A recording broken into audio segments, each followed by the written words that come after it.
Oh, I don't hit go live. Hold on. Oh, never mind. Come on. You can ask me in game. Hey, good evening. We are playing a white box adventure this evening called the Forgotten Price.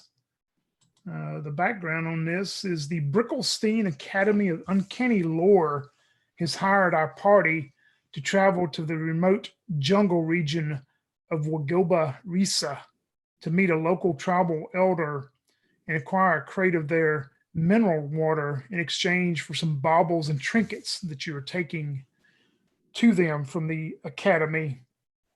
The mineral water is reported to have all type of beneficial properties from healing wounds to helping a change in physical charisma, all type of unknown benefits. So this is why the academy wants a case of it. Upon your arrival in the port city of Port Jackson, you gain any last supplies that you need before you make. You know it's about a 2-day travel across the jungle to get to this small village. And as you arrive into Port Jackson, Crystal, if you can start out who your character is and what you think as you're arriving there in the port.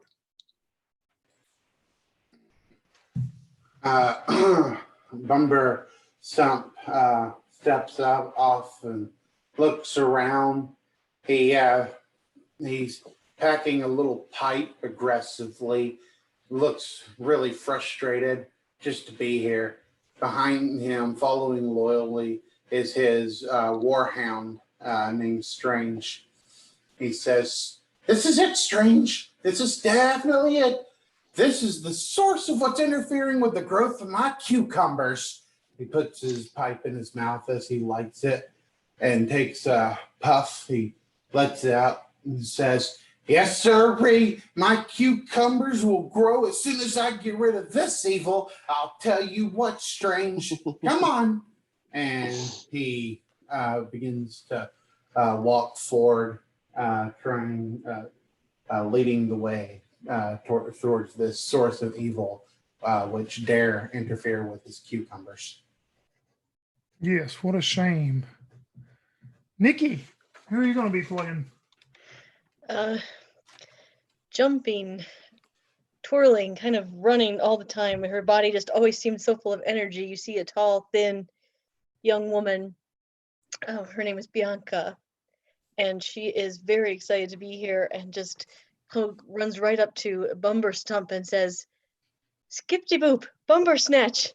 That's your name, right? I'm so excited to be going on this adventure with you. I just can't wait. Think of all the things we have to discover." And this is Bianca, the acrobat.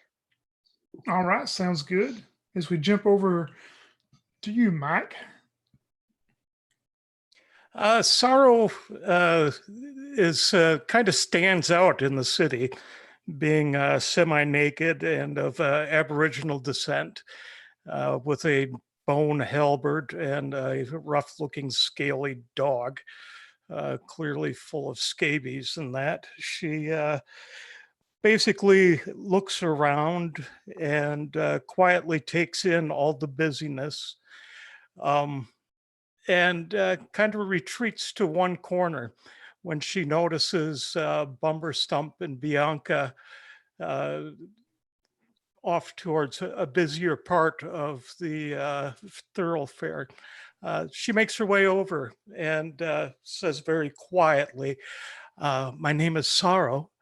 It's a pleasure to meet you both. You have to forgive me. I'm not a city folk. But I do hear we're going to be going to a much more better place that's comfortable for me." And that's Sorrow. All right, sounds good. Yang, if you can tell me about who your character is as they're getting into the port. I'm going to be playing Handel. So Handel is a wizard. The gray beard and bushy eyebrows, the pointed hat, the loose robes, the gnarled walking staff, and the spellbook. It is unmistakable. Handel looks exactly like what you would expect an old adventuring wizard would look like. As a proud alumnus of Brickelstein Academy of Uncanny Lore, he has returned to his alma mater to give back to the institution that enabled him to succeed in a career in arcane research. He may not be as spry as he used to be, but he is still just as eager to adventure. And he continues to mumble to himself and looks to Bumberstump, Bianca, and Sorrow and Ernold, and keeps on talking. And he says, "I recall my first arcane class. Professor Fandolf took upon my thesis and shouted, 'I am the servant of common knowledge and magic, and you shall not pass.'"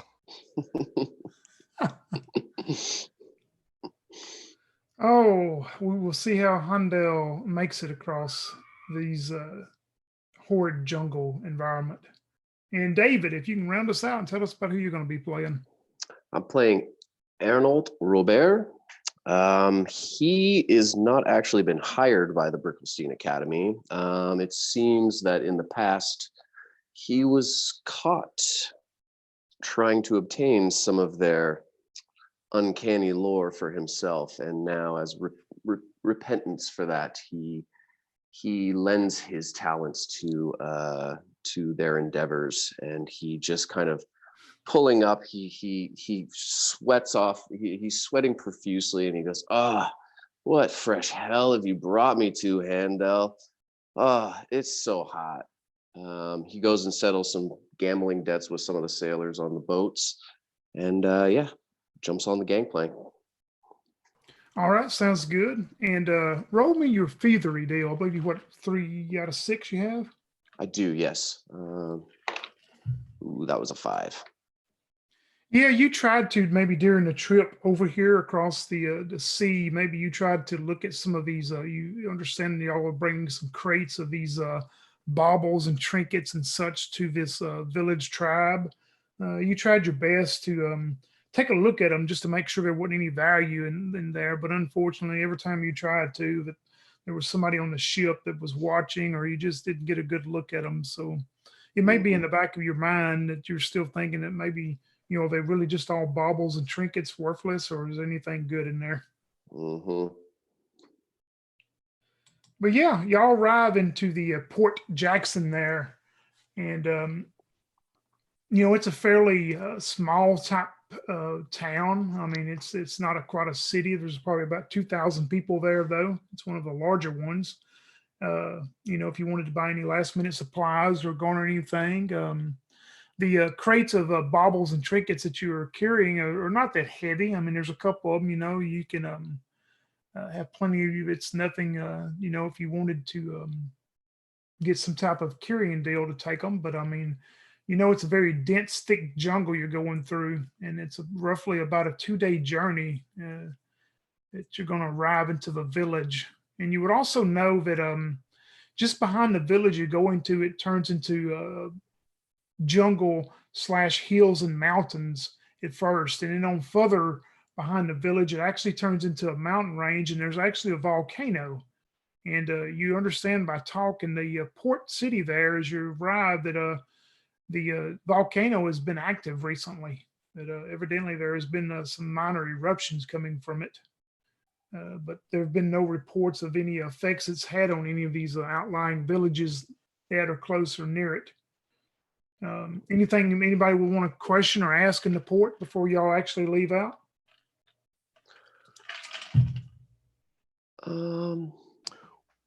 Well, Handel, when Ernold comments on, what sort of place he's brought him, he turns to him and says, "The price of penance is seldom light, Ernold." And he looks around and points to one of the shops and says, "Let us see what they have in there." Yeah, I kind of like shaking my dice in my hand and say, "Yeah, all right, let's see what this little port town's got to offer." All right. Oh, this is hardly the time for that. The longer I'm away from my garden, the worse off it's going to be. That old hag, Herbert, she can't water my plants properly. Oh, full of a fumble snatch. You need to purchase appropriate gear to succeed in an adventure. If we must go, let us hurry. If And you he wish puffs to on leave his your pipe. things here, I can watch them for you to keep thieves away while you attend to whatever frivolities that you are playing at.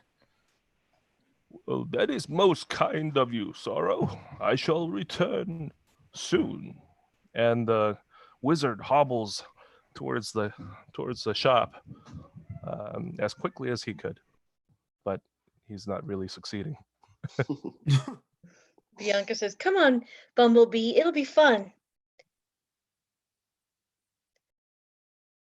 Hondo, is there anything in particular that you would want to purchase? You know, the academy has provided y'all a payment up front, and you know you have plenty of coin. If there's anything you would like to purchase, Well, he's gonna go there and make sure that he has a lantern and a couple of burning oil, a torch, and for the group, if there isn't a 50-foot rope, he's gonna make sure that somebody has that. Oh, I definitely have one of those. Tony, just to be clear, Bumber Stump isn't actually going to go with them. Like, he's just going to wait out near the gate, like ready to go. So he's not with the group. all right, he's just kind of outside on the street there somewhere. That's fine. While we're in there, could I ask the shopkeeper about what he knows about some of the volcanic activity?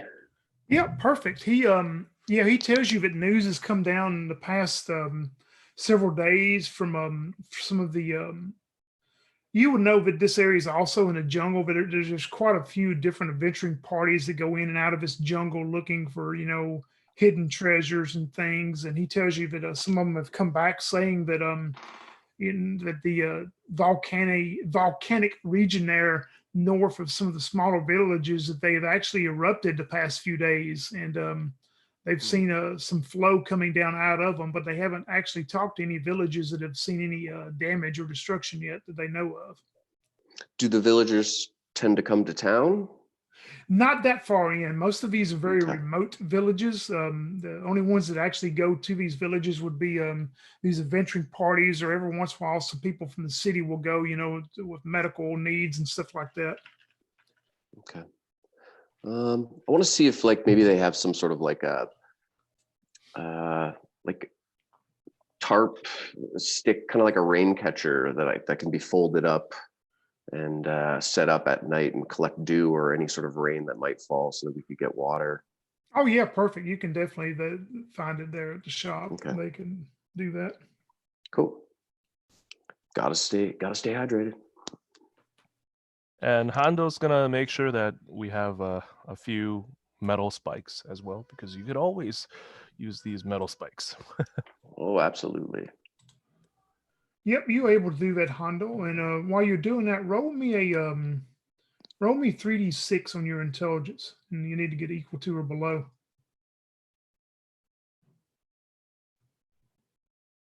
Yeah, no problem. He makes it by 2. Yeah, you find while you're looking there around in that shop, you see a tube that catches you, a kind of a leather type rolled up tube.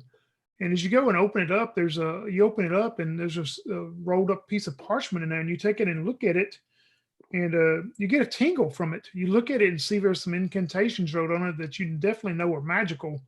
The shopkeeper looks at you and he goes, "Oh, I can't get anybody to buy that. I would take probably maybe 3 gold for it. I mean that's pretty high quality leather. You know, the paper's probably not worth anything if you want it." Well, I shall take it then. And here is your gold. He hands over 3 gold pieces. Yeah, and roll me a d6, and I will send you a message with what information you know about it. I got 5. All right.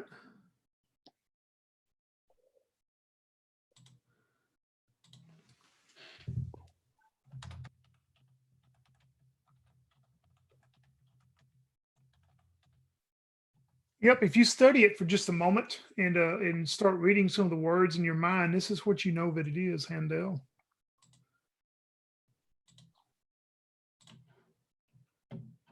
as you do that.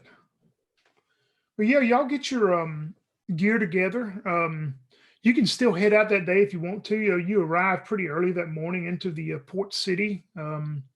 You would know if there's no major issues getting to the village you're supposed to go to, but hopefully you'll be there at the end of the second day as you travel across.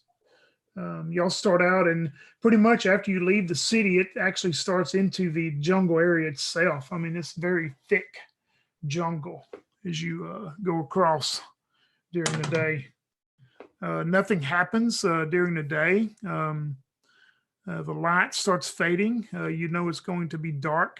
Probably get dark pretty soon. Maybe time to set up camp, set up that rain catcher. Yep.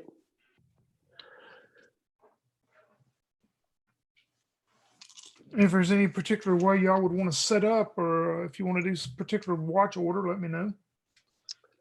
I could take any which one. I'm just chilling in my leather armor.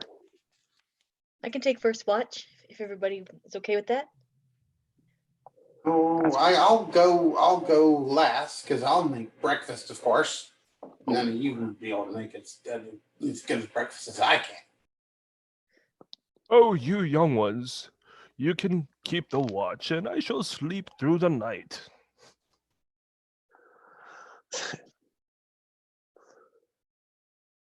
I guess that means I'll take the middle watch.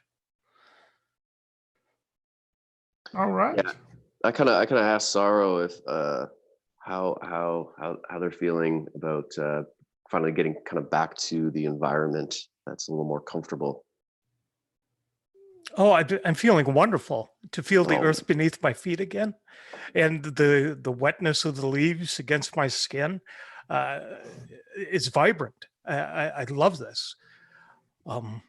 So much more than what your leather does. It covers you so. I smack a mosquito at the side of my neck, and I'm like, yeah, it's great out here. I love it. It's hot. I get it.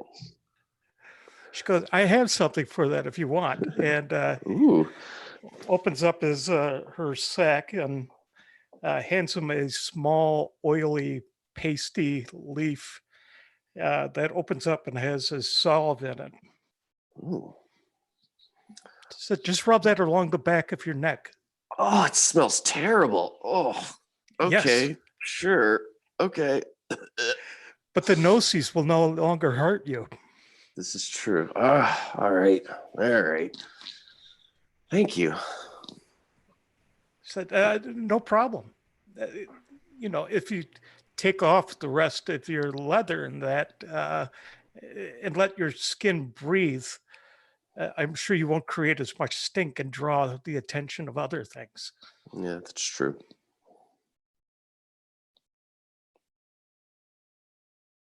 Bianca, you will start your watch then as you're up first. Roll me a d6. Okay.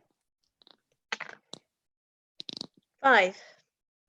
Yeah, your watch goes by as you accustom yourself to the environment. Nothing happens during your watch. You get Ernault up for his watch. Maybe his bug bite's a little bit better now. Ernault, Yeah. roll me a d6. All right.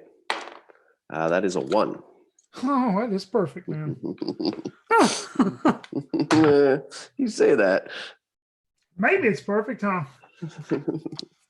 Yeah, Ernault, you are on your watch doing whatever you're doing, and maybe about halfway through it, you hear a noise coming through the jungle, and it's making no qualms about being quiet or silent at all.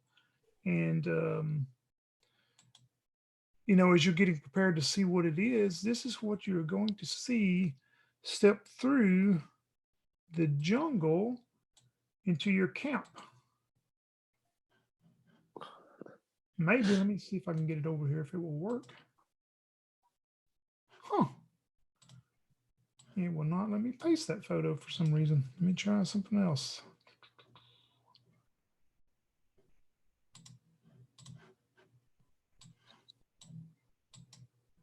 Weird, it won't let me show you that photo.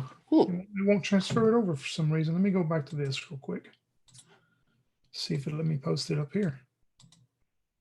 Nope, won't do it. I don't know. I guess it's a minicam issue. I don't know. But anyway, you see this very large creature, about 8 foot tall. It is mainly green, and you start seeing on it, it has some different moss and vines that are growing and hanging off of it. And in its hand, it's holding this very large whip. It's looked like it's made out of a vine and stuff. And at the end of it, it has like a barbed stinger. It has a very wicked looking nose. It's almost humanoid looking in a way, is it's looking straight there towards you, and then it lets out this kind of a roar. Everybody that is make a Constitution check. It'll be 3d6. You need to get equal to or below your Constitution. See if it wakes you up.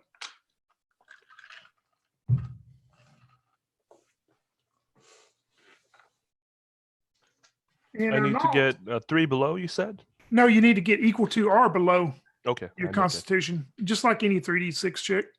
Sorrow's awake. Yep, Bianca's right. awake. Hondel's awake. Bumber Stump is having a wonderful dream about his perfect tomatoes. They're so plump and juicy, red, just right. Yes, they are. Or not. Everybody roll initiative. It's D6 in your Dex plus or minus your Dex mod. And I'll go down the line and get it. Bianca, what did you roll? I rolled a 7, 6 plus 1. All right. And what about Sorrow? 4. All right, Handle. 4 as well. And what about Ernalt? I got a 4. All right. All of y'all are. Bianca, you wake up and you see this very large, probably 8 foot tall or so, with this wicked low nose coming out, and almost a humanoid face, but it's covered in all this green moss and like vines wrapped around it. And you see it holding this very large whip. As you're up first, what would you like to do? I would like to try to kind of acrobat my way through the whip and smack it with my staff. All right, you can do that. You can get to it and try to hit it. Ooh, not with a 2. Oh no, you're not gonna make it with that, unfortunately. This creature just kind of looks down at you as you do that, like, are you serious? We're at 4s with Sorrow, Handel, and Ernalt. However y'all want to go. As you 3 see your acrobat jump over and try to whack it with a staff and miss. Well, if I may, after I see this kind of thing coming out of it, almost looks like it's like humanoid forest, and I'm just like, even the jungle wants to kill us. And I just launch an arrow from my longbow. All right. For a 10 to hit. A 10 will miss this thing then. Boo. Handle, before you do anything, roll me a 3d6 on your intelligence again. And if you do, I can let you know something. Oh yeah, he makes it. All right, Absolutely. I'm gonna send you a deal with maybe with your study of lore and stuff. You may know a little bit about what this is.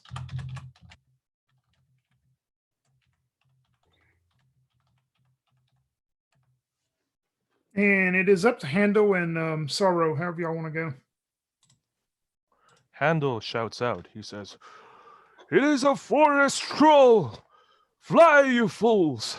I shall deal with this creature." And he opens up his arms and he says, "I am the keeper of secret smoke. I am the one who the nature heeds. I summon you, the flame of Aramor." And then he holds up his hand and he's casting Phantasmal Force. And around that troll erupts this column of fire in a giant explosion. All right. I think he just gets a saying, don't he?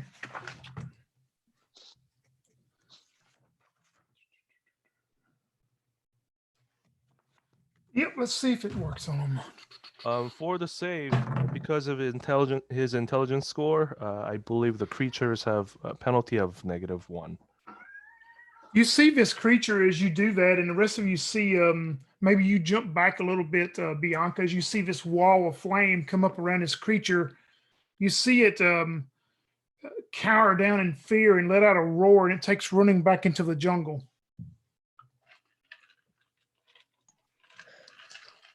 Ooh, Handel, warn me next time, will you? Although you did yell a lot of things. I guess I could have guessed. I certainly did, didn't I? And he combs his long, bushy beard. Why did you assume that he was going to attack us? Maybe he was simply trying to see what we were about. Perhaps you are correct, but from my studies in the past, the trolls tend to eat those he could catch unaware. Well, I saw his whip, and I just felt like I should probably try to get the first blow in. Well done. Otherwise, he would have whipped us good. And you all look over and see Bumber still snoring and sleeping, dreaming of tomatoes. Yeah, Strange is actually like up and he's like sitting down and like doesn't really look like he was really worried or anything. And now he sees all the action is over. He lets out a big old yawn, and then he lays down and goes to sleep too.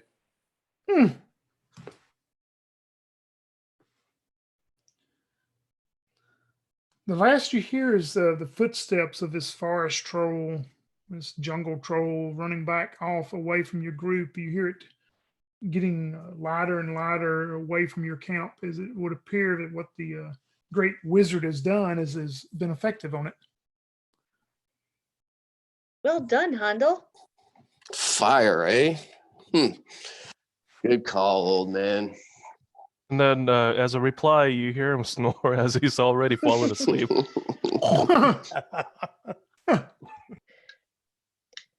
Or not, the rest of your shift goes by. The guest does not return. Sorrow, as you begin your shift, roll me a d6. that's a 3. Yeah, you sit there and listen very intently. Maybe you find a place where you're kind of camouflaged or whatever, and She'll be up in a tree on a limb. perfect place to be. Nothing happens at all as you finally wake up our bumper stumble for the last shift. I prod him repeatedly with the end of my halberd.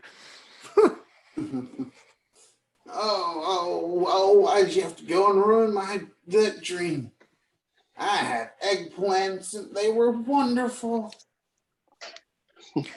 There are trolls about. You better be aware. No. Yeah, I'm looking at one right in front of me.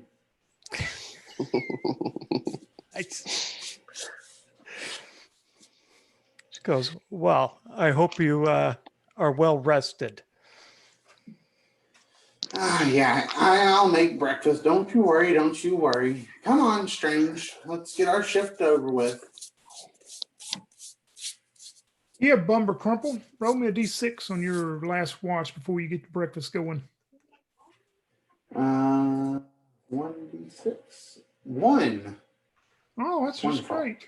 Yeah. Yeah, that's just wonderful. You may not be able to cook breakfast after all. Let me see.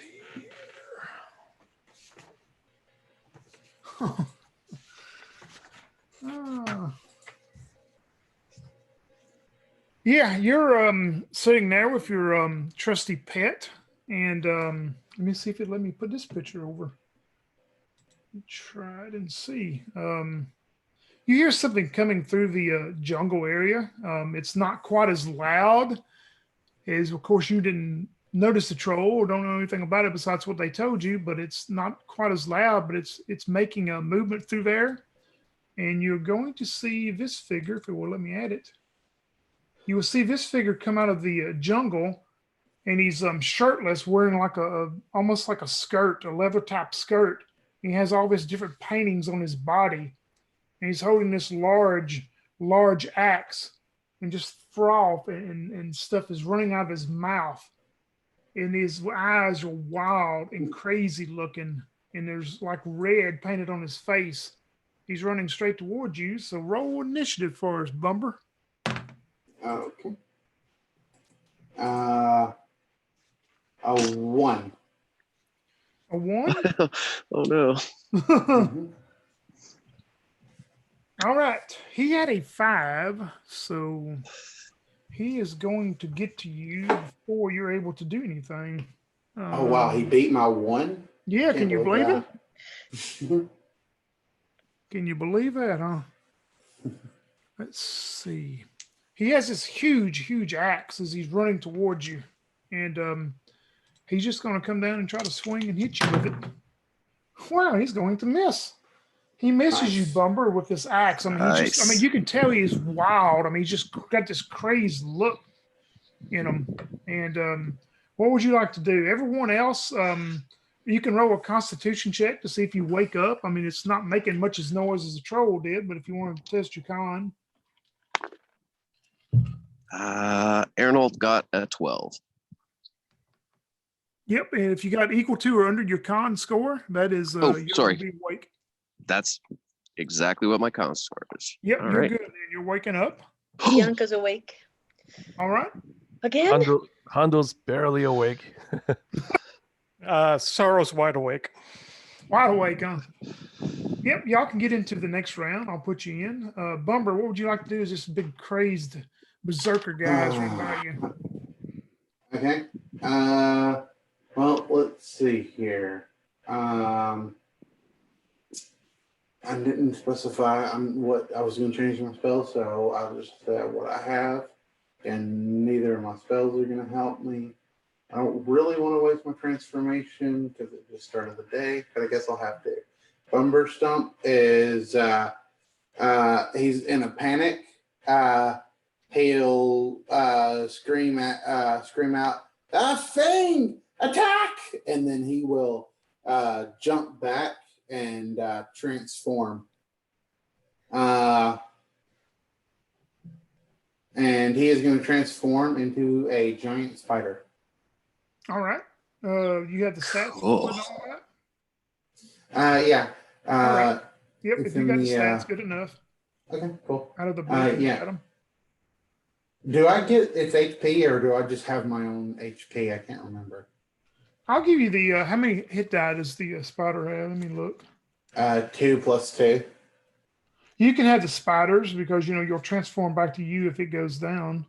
So All right, just sounds take. good. You can roll or take average if you want to take the 4. The 2D. The 2 that'd be 8, 10. You can take 10, or if you want to roll over the 2 HP. I'll roll for it since it's like Yep. a transformation Just thing. roll 2D6 and then add the 2 to it, man. It's fine. Right, yep.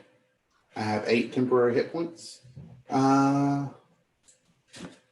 And that's what you're going to do. Okay. Bianca, roll me a D6 to get you an initiative as you're waking up. 2. I'm sorry, 3. 2 + 1, 3. All right, Bianca on a 3. And what about Sorrow? That's a 2. All right. And Handel? I as well got a 2. I got a 2 as well. Oh, wow. Wow. That's how we do it. We're a That's it. swift bunch. We Oh, Three yeah. three of us must share an initiative every time. I'm gonna have to go back to using my D12 initiative then. But that's funny. You use it and more people wind up together too. All right. Oh, we wait, were I back- should roll initiative as well, right? No, you're still on there. You're at 1, remember? Okay. Oh, does Fane get to Strange get to attack? By the way. Is that what you want him to do? Yeah, I did say for him to attack. Yeah, if you want him to attack, go ahead then before we go back to the top. He got a nat 1. Oh no. Yeah, he's freaked out by this crazy looking guy. For sure, then. I think he's just not even alert yet. Like he was laying there, and this guy is like, run! I'm like, should I attack? And he's just like, You were still dreaming of your eggplants and tomatoes and Yeah, this guy is going, as he's run by, the rest of you are waking up. Now he is going to eye around to see that he has more targets. And he is going to take off running towards you, Sorrow. There's something about you. And he is going to miss terribly, Sorrow, as he runs towards you with his big axe and runs by you. And Bianca, we are up to you then. okay. We're in the jungle, so there are lots of trees. Can I try to use my acrobatic skill to like leap on a tree and then try to bring my staff down on his head? Yep, you can do that. Leap off a tree. So acrobatics first, right? Yep, try your acrobatics. And if you're Jeez. successful with that, I'll give you a +1 to hit and +1 to damage. And if you come down and hit him with your staff. Okay. Rolled a 6 on my acrobatics. Not too well, because you got what, out of 3 out of 6, I believe, right? Yeah. So Yep. nope. Nope, you're still waking up, but you can still try to attack him if you want to. Yeah, I'll attack with my staff. 17? Oh yeah, that hits him. You can tell, like I say, he's not wearing any type of armor or anything. He's all bare chested with just this kind of skirt, leather type skirt on. So yep, you hit him. Okay. For 3 points of damage. Yep, he takes that 3 points of damage and he looks at you like you just pissed him off now. So we will see what happens. He's standing there as you hit him. We're up to Sorrow Handle, and I look to Sorrow and say, "It's your home. Go nuts." Yeah, as this monster of a man comes charging at her, she immediately unsheaths a knife and slashes upward at his chest and armpit. That's a 15. a 15 hits him.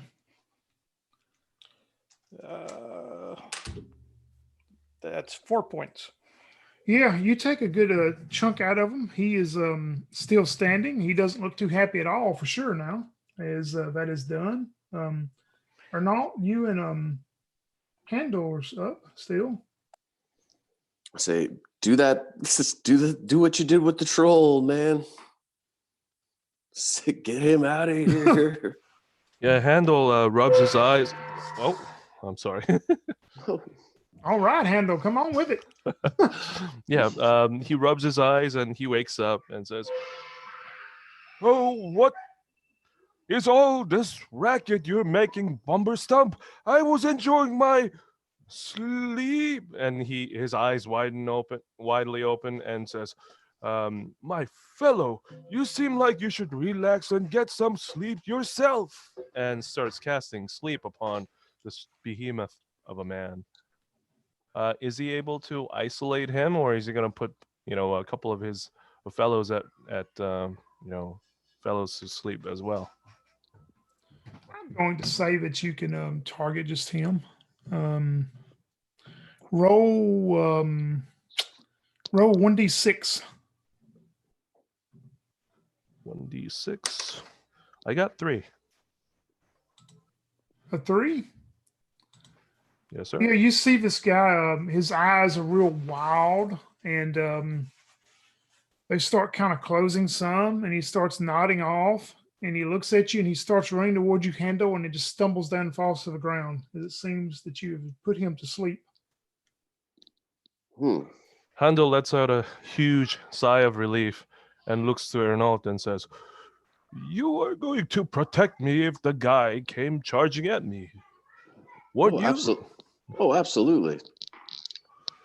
And then absolutely. As I'm saying that, I'm pulling out the manacles at the back that I have in my pack, and I just kind of cuff the guy with his hand behind his back, and look to the group. I'm like, I don't know. I'm not good at. I'm usually the one being the prisoner, so you guys do whatever that is. After you manacle him, Bumberstump will come up in his giant spider form, and he's going to start wrapping him up in a web. Yep, you can do that. Yep, you can very do that. nice. Huh. I see him doing that, and I'm like, oh, he won't be needing these. I take my manacles back.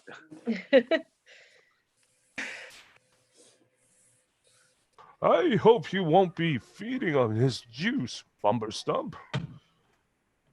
Bumberstump just kind of like like clicks his fangs a little bit. You're not sure like how to really react to that. Or I would say like I can't say what your character would do. I'm just saying like he puts out like the way he portrays it would be unrecognizable, I guess. Yeah. I react like, oh man. And I thought you looked weird when you were just a halfling.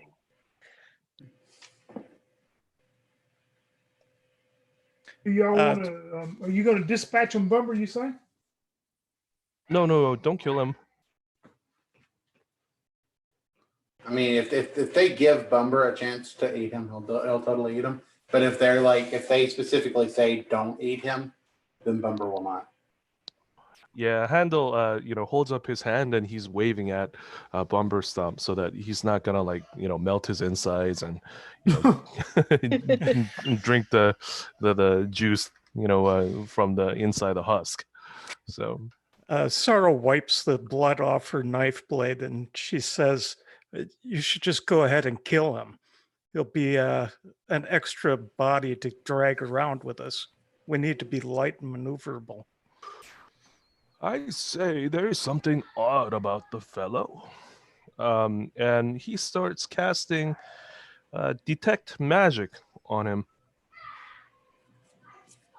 Yeah, you do that, and you get nothing off of him at all. Nothing at all that you read on him that would detect that he's under some type of a magical effect.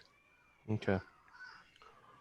He shakes his head and says, "Well, there seems to be nothing magical about his erratic and violent behavior."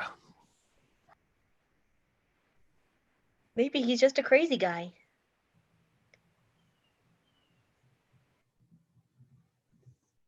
Should we leave him here? Or do we take him or...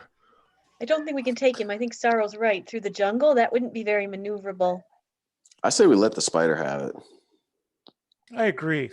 Give him to the spider. It's the cycle of life. Yeah, we should give him to Lumber Match. As soon as you give him permission, Bumber will carry him off a little bit, and then he's you watch him sink his fangs into the pouch and begins to absorb the guy. And as Ernold sees that, he's like, "You still have to make us breakfast." Yeah, we're not going to eat that. That wasn't what I was expecting when you said you'd make us breakfast.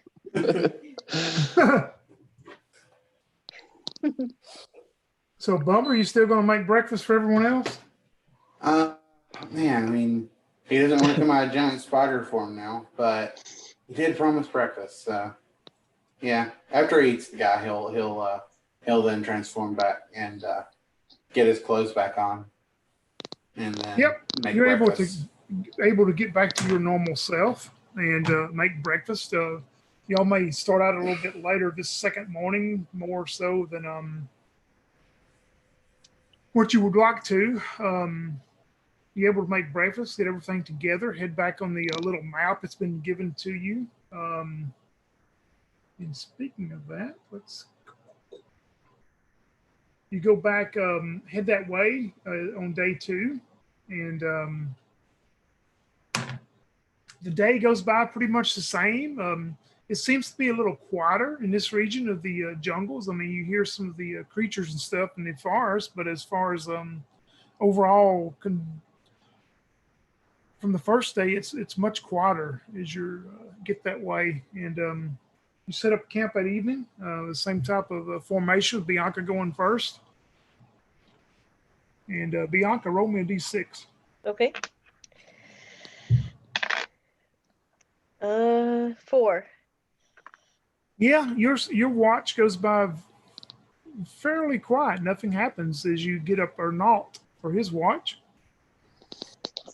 Good luck, Arnold. Oh, yeah, it didn't help last night. I rolled a 3. Yeah, it goes by a little bit more peaceful. You hear a few noises, maybe things getting somewhat closer to your camp, but they seem to go off the other way as you progress on, and you finally wake Sorrow up for hers. She climbs down off from her tree limb, and that's a 5. Yep, you keep all of the bad stuff away as you're waking up Bumber, who's dreaming of what kind of vegetable this morning. I don't know. This morning he's dreaming of his begonias. Not a food, but you know, they're beautiful nonetheless. It's visually delicious. Just great. Yes. Yeah, and then he'll get up and get ready for his shift, and I'm gonna change up his spells this morning too. All right, and what'd you roll on a d6? 6. Oh yeah, nothing goes on. I mean, you have a very quiet and peaceful watch as you progress into the morning, are able to get the group up and have breakfast on time. Okay. Delicious as promised. Also, I cast Purify food and drink before we actually eat our meal. I'm gonna cast that on the breakfast that I make. Yeah, to make it even more delicious. Exactly. That's actually my secret. So. But no one knows that. It's you know. So just assume that every morning I waste a level 1 spell to make a delicious breakfast. Yep, and y'all head out on time this morning. You would think with the little delay that you did have that hopefully that you arrive into the village that you're supposed to meet with the elders there to do the exchange for the water and for the baubles and trinkets.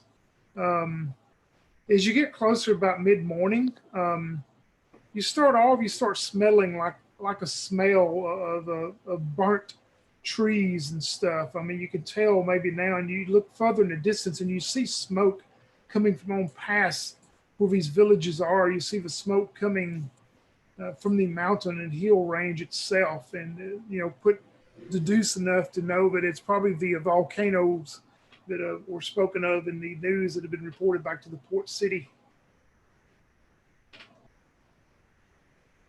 You progress on into, and your map's pretty accurate. When you get there, you start becoming into a open road that has probably got some cart paths and stuff that have been cut out. You don't meet anybody. And as you come into this small village, it appears that most of it's the huts are built out of bamboo and such, small huts and stuff. It appears to be empty, abandoned. Everything's still and quiet. No one comes out to meet you. You don't see anybody running around, no kids running around, none of the elders or farmers or anything. It just seems like the village is completely abandoned, and you're probably at the right village. Where's the village, Handel? Yeah, Where's there's the village? supposed to be people here. Handel looks around and he sniffs the air. Does he smell anything? You get the burnt smell of what you would think probably on further past the village is the burnt smell of probably some of these trees and growth have been burned by maybe some lava. I sense a foul taste in the air. Something has been burnt. From what we know about the recent weather and that, how long ago do we think there was activity here? Looking around, maybe it's some footprints or traffic and different things. It would appear to you maybe within the last 24 to 48 hours that there were probably people here. Do we see any bodies or anything? Nope, no bodies. Nothing appears to, no blood trails. I mean, nothing appears to be out of disorder at all. Can I use my forestry to see if I can, I don't know, something, I'm a druid. Let me do something forestry-ish. Yeah, try that for me, please. I'm all for the something druid thing. Yes. Unfortunately, I got a 5, so druid thing does not work. Sorry, Yeah, and also, Let's see. Arnault, roll me your feathery skill for me. Yeah, absolutely. I got a 2 under a 3. All right, I'm gonna send you a message here with some information real quick. Okay. Handel, he says, I surmise the volcano has driven the people of the village into hiding. Or maybe have attracted the villagers into going to the volcano. Sorrow, I- do you want to climb a tree and see, since you are pretty jungle savvy, do you want to climb a tree with me and see what we can see? If we can see if there's a path through the jungle that the villagers might have taken or anything like that? As you That say sounds that, fine with me. I'm like, did you guys? Can you hear that? I hear like a rhythmic pulsing coming from the jungle. Like drums? Sounds like drums. Yeah, that's what they're called. My old ears fail me, or not. What? My old ears fail me. Huh? And then it's Handel's turn shouting, my ears fail me. Ah, all right. Which direction are these drum beats coming from? Yeah, do they sound like they're coming from all around or in a specific? Yeah, once Arnault tells the rest of you, and maybe all of you, after Handel gets his ears attuned, and y'all start listening, you all start picking up the noise, a little bit faint noise of what you would think would be a sound of a drum beat, and they're coming from on further past the village, kind of outside the outskirts, coming on further and from the jungle area. And if you go that way enough, you start seeing a foot trail that has been made that is leading in that direction of where they're coming from. From our canopy view, from the trees that Bianca and I have climbed, do we see anything from there? You see, Or just- you can see the mountain range even more, where the mountains and the hills and the volcanoes are, and you see the smoke coming off there, and you can probably see smoke drifting across part of the jungle. You would probably deduce enough to know that there probably has been some recent volcanic activity back there somewhere. Okay. All right.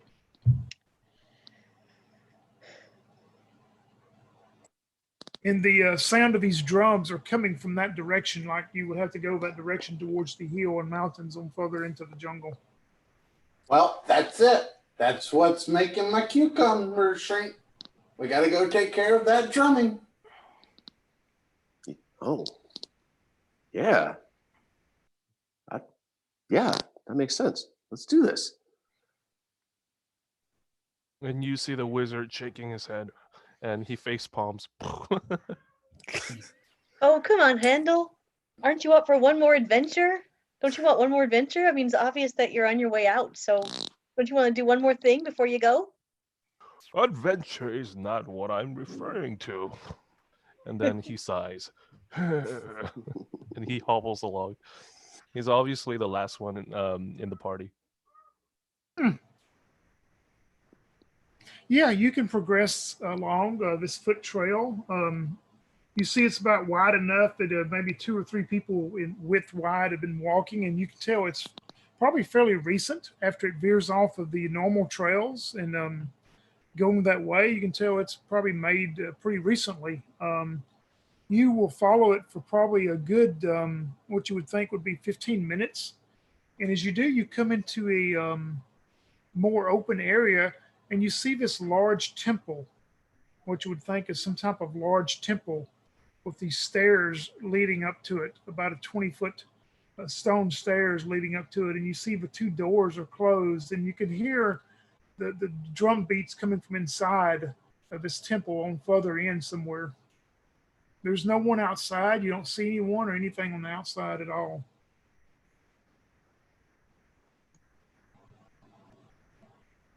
I'm sorry, I don't think we should be here.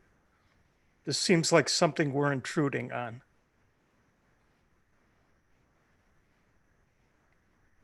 Does Maybe it look we'll like find the villagers. Oh, sorry. Go ahead. Yeah. Does it look like the footprints lead into the temple? Oh yeah, the trail will actually end there at the this large stone walkway that's going up inside of the temple. Yeah.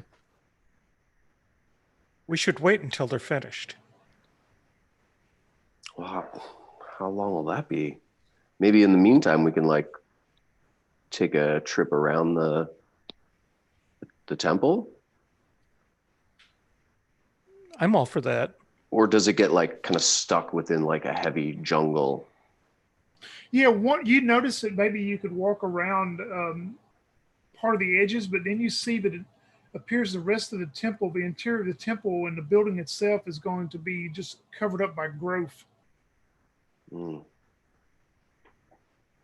Well, Nalt, you're the sneaky type. Why don't you check Who on said our that? friends? Who said that? I don't know what you're talking about. I think you have said it before. All right. Yeah, I'll make my way up to the doors as sneakily as possible to kind of see if I can get a peek in there. Yeah, once you get to the doors, they are closed, but they appear to be unlocked. If you look at them, I mean, they don't appear to have any type of mechanism on them that you can just probably open them right up. They're unlocked. You guys want to go in? Well, that's the source. That's the source of my problems with my cucumbers. We gotta go in. That's it. Let's do this, people. For the right. cucumbers. For the cucumbers. All right, Arnaud, you will open the doors, and you're looking into a very large, vast room that you would think. I mean, it's all lit too. You can see like different torches along all the walls and across the room itself. It has this room pretty well lit, but I mean, it's a very vast room. In the middle of it is like a raised dais that is probably about 30 by 30. And there's like 4 ladders at each corner. It's perfectly square. And there's like 4 ladders at each corner that lead up to this raised dais. It's probably about 10 feet off the floor. And on top of that dais, you notice it's filled with all different kind of shinies, all different kind of trinkets and baubles and things. And you start seeing like food, baskets of food and jugs of different various drinks and stuff that are piled up on the middle of this. Okay. Nobody seems to be in this room. Nope, it appears to be empty. And on past the raised dais, it appears there's a hallway that goes on further. You can't quite see it from where you're at quite yet with that raised dais being in the middle of the room itself. Cool. So my eyes go big, but there's like a knowing look behind it, and I kind of rush in, and I'm like, "Oh, I know what I got to do." And I'd like to kind of like climb up the ladder. And once I get to the top and like looking at all the precious stuff that's like scattered out there, I pull out this small steel mirror that I've had with me, and I just kind of chuck it on top of there, and then just kind of come down. All right. Yeah, and you notice, like I say, a variety of things that are piled up here, all different kind of food. Most of the food, the fruits and stuff seem to be, some of them are starting to rot some, but a lot of them are fresh. You would think within the past day or two. There are like jugs of what you would think would be water and probably wine, some type of wine drink and stuff. All these some of the baubles and trinkets remind you of probably what you brought to the village here to trade. Mm.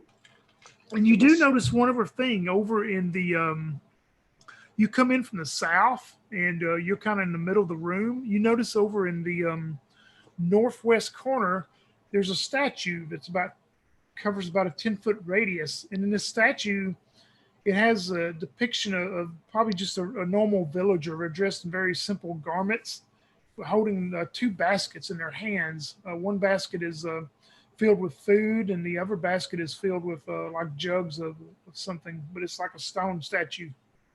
Mm. So yeah, after returning from the stone and having thrown my mirror on top, I just kind of look, and I'm like, "Hey, sometimes you gotta give, sometimes you gotta take." But there's a statue over there.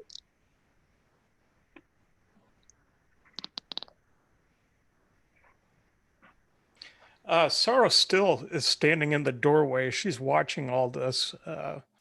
She appears to be very uncomfortable and is breathing a bit heavier as even crossing the threshold seems to be a problem for her.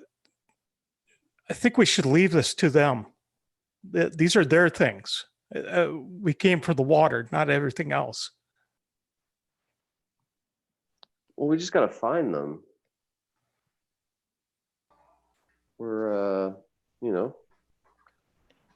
gotta find them before we can give them the stuff that they need. And you think they're in a statue? Well, no, there's a big long hallway beyond this room. There's a big hallway, but just so happens that in one of the corners of this room is a statue that we could have a look at. Tell us about the statue, Arnold. And I tell everybody exactly what you told me. I say I don't know, it just looked cool. And it's not too far away. Did it have any writings on it? Nah, I didn't notice any of that fancy stuff. Well, I shall go there and take a look. And he starts hobbling towards that statue himself. Yeah, you make it up to the northwest corner of this very large room. And it's a very large stone statue depicting like just a normal villager and dressed in just normal clothing. And in one basket is full of food, depictions of carved out food, and the other basket in the other arm is depiction of like jugs of drinks and stuff. He combs his fingers, his hair with his fingers, and turns back and walks out the chamber and returns to Sora and says, "I believe you are correct. We would be intruding if we were to enter into the temple even further. Perhaps we could wait a day and see if the folks come out." I'm fine with that. Wait a day? Do you not realize that Mr. Humbleston is the one that is taking care of my tomatoes right now? And the old woman doesn't know a thing about trimming tomatoes. Fumble Let us snatch. just go in there to the evil right now and take care of it. Fumble snatch. She would know that we have spent the day waiting outside. It is not as if she is here herself, or could see what we are doing without a crystal ball.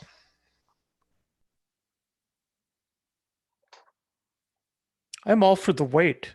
I think we should be patient about this. Yeah, at this point, Ernald's just kind of like leaning back, just like twirling a dagger on his finger. The people of the village, they were expecting us to be here. So if we wait outside the entrance, I am certain that we shall come across one of the villagers. Well, I'm not going to go in there alone, so if you're all waiting, I suppose I'll wait with you. Waiting just seems like such a bother. It does. What if I just scout this place out, if that's what you're all worried about?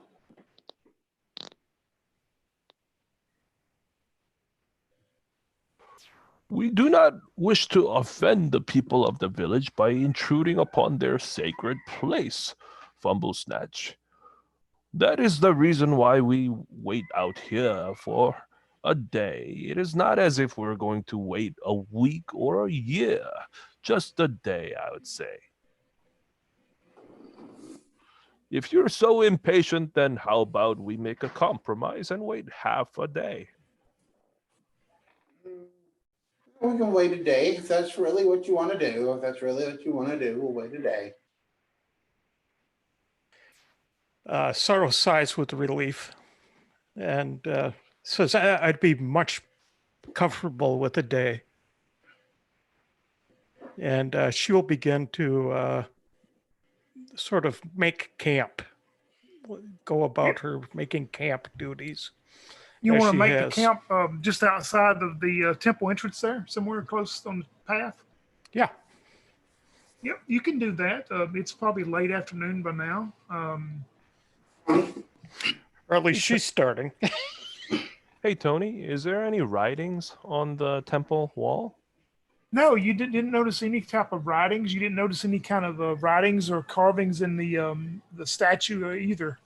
Okay, no hieroglyphs or anything like that? Nope, nothing to indicate any type of writing at all on anything.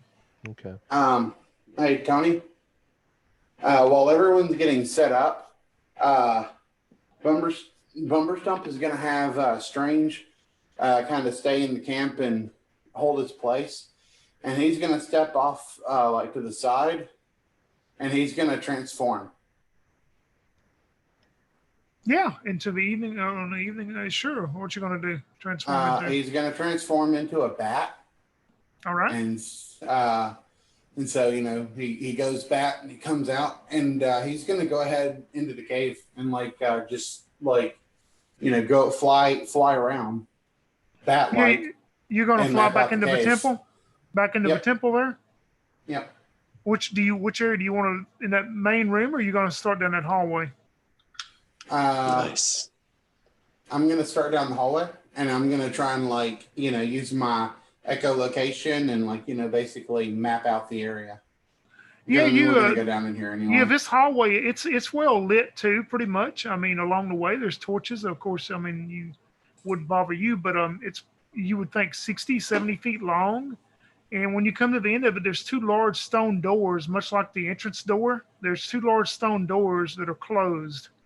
You hear coming from on in there. You can even pick up the sound of the drums, the continuous beat of drums and instruments coming from on further in. But you are unfortunately stopped at the end of the hallway by these two large stone doors that are closed. Is there nowhere I could maybe dig through the wall or something? No, I mean it's very thick stone. I mean there'd be no way with being a bat to get through. You don't see any kind of openings or cracks or anything to go through. All right. Well, while I'm in bat form anyway, I'll fly around just the entire area as far as I can tell where it is, and just see if try to maybe echolocate, I don't know, secret entrances or something like. I don't know if there would be a real way to do that, but if so, that's what I'll do the rest of my time. Well, just roll me a d6. 1. Yeah, you're very confident that there's nothing there, any type of openings or cracks or anything that are out of the edge of the hallway or in that big room. You don't find anything that would appear that would go, that any of you or your party members could go through to get around of having to go down the hallway to the stone doors and continue that way. All right. Well, once he's sure of all that, however long that takes, then he'll fly back to his clothes and become Bumper Stump again. All right. Y'all will set up your watch that night. No one comes out. If you leave the two main entrance doors, I don't know if you open them or close them, but either way, nothing happens. You still get the faint whiff of the burning, probably of where some lava has flowed on further way past this temple into that mountain range, but nothing else disturbs y'all through the night. Morning gets there, Bumper Stump, you wake up. Nobody has exited temple. Nobody's come down the path from the village or any other villages. It's been pretty quiet.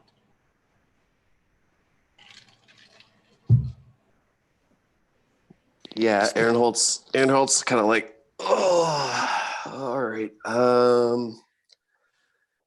Man, I'd love to get back and where it's not all hot and sticky and stuff. And I don't know, we might have to go in. Maybe they're in danger. Like maybe the peaceful villagers that we came to meet up with are in danger. Yeah. Perhaps it is as you say, Arnold. And then you see Handel puff out. some smoke from his pipe. He goes, and the smoke turns into a little dragon and chases around mosquitoes. Thank you. Yeah, Bianca says, I can't sit here anymore. I've got to move. We've got to do something. Tony, Well, has the drums been persistent through the night? They have been. There've been very small amounts of breaks, but maybe like you deduced, maybe they're changing out of who's doing it, but they've actually persisted through the night. Handel, starts rubbing his beard again, and he says, I surmise these baubles and the sound that we're hearing is for a sacrifice to appease the volcano god. Bumblestump says, well, whatever it is, and he takes in a large puff of smoke, having seen the little dragon show. He says, we'll put a stop for it for my cucumbers. And then he lets out like a smoke into just like a perfect ring from his mouth. And then he just blows the rest of the smoke through the ring. Handel Yes. nods in approval. Yes. For the cucumbers. Yeah, because I feel like maybe there might be some villagers that might need our help.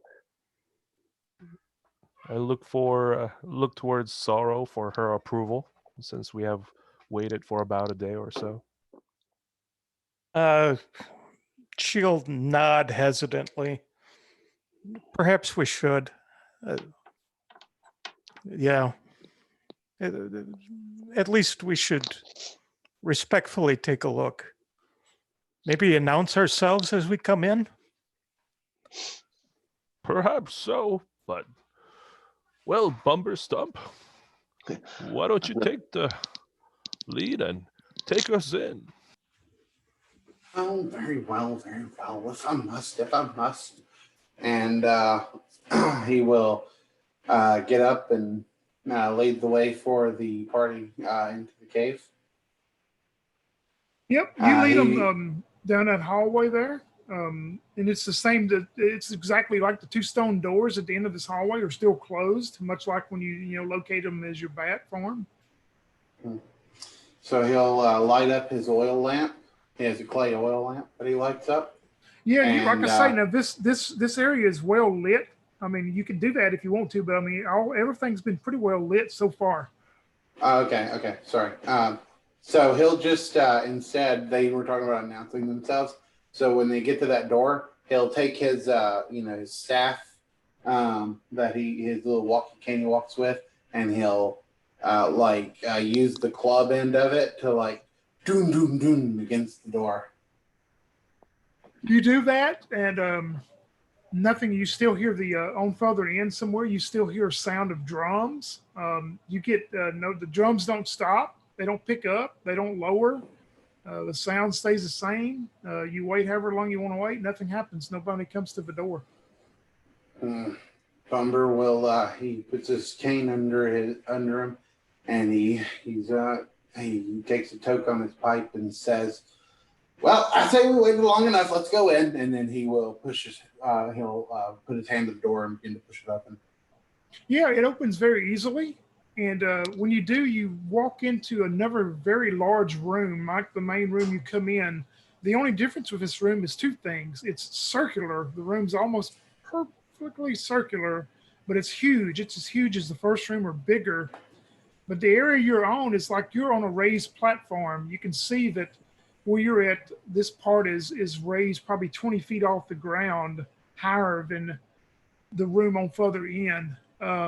You notice stairs that continue on probably 100 feet in front of you that will lead down to the lower portion. But you notice something else as you walk in on this raised part of this platform. As you walk in first, let me get to it and I will show you what you see. You see this very large, much like the villager statue, you see another statue sitting on this raised platform. It will be, you're walking south to north, it will be on the west side. You see this very large stone statue with lit braziers and stuff that is just sitting there. There's no one in here. Oh, strange. Look at that. It looks like another case. It looks like that, just like that last temple we had to go to. I take a look at the eyes. Do they look very priable?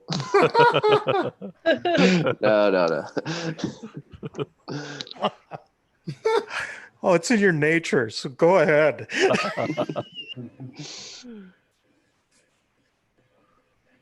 Sarah takes a deep breath, like she's plunging into a cold river, and says, "Well, if we're going to find them, let's find them and get out of this place." Of course. You're right. And I start walking while I'm like kind of my back, like looking over my shoulder as we walk away. But when I glanced at it or like checked it out for a bit, was there anything that I was Roll able me to? your feathery deal and let me. Okay. Ooh, that was a 1. Yeah, you would think that the eyes that are in this idol, the stone idol, seem to be made out of some type of very valuable gems. Mm. You're very confident that they're very large and would take some time to probably pry them loose, but you're very confident they are valuable. Yeah, I was like, I feel like I've seen that on the cover of something. I say, and I go, if I could just get it. Oh, no. And I keep walking. Yep, y'all continue across the large raised area of the deal. There's a stone stairs that lead down to the lower portion of this circular room. And once you get down to that area, it's pretty much clear. You don't see anything. Probably 50 feet on further in, you see 2 stone stairwells, one on the east side, one on the west side, but they both lead up to a set of stone doors. And the drum sound is you can hear it even clearer now. It's coming on from past those stone doors that you're looking at. We need to keep going.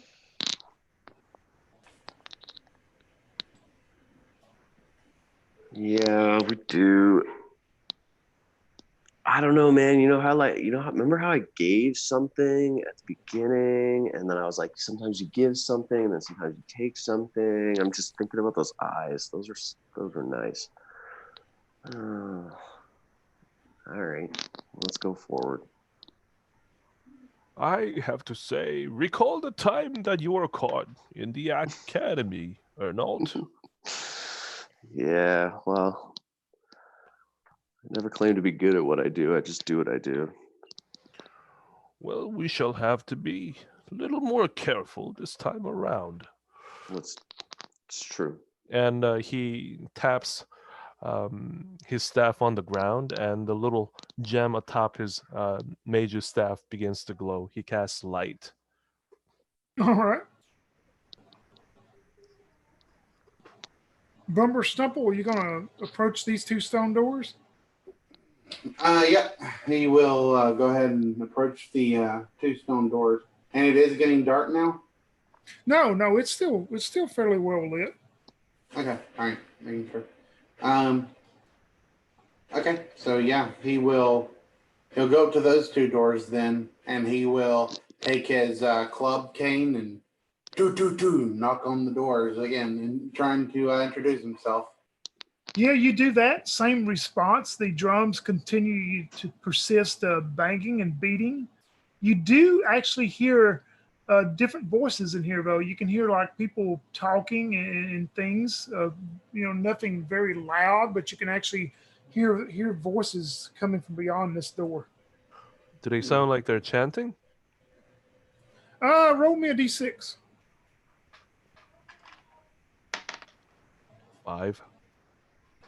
Nah, you just hear normal voices.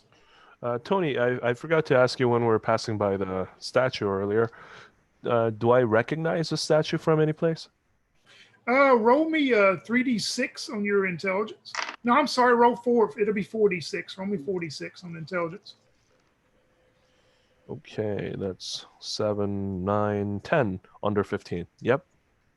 Yep, I'll send you a message in kind of what you just taking a quick glance as you pass by it and eye it kind of like Arnault did.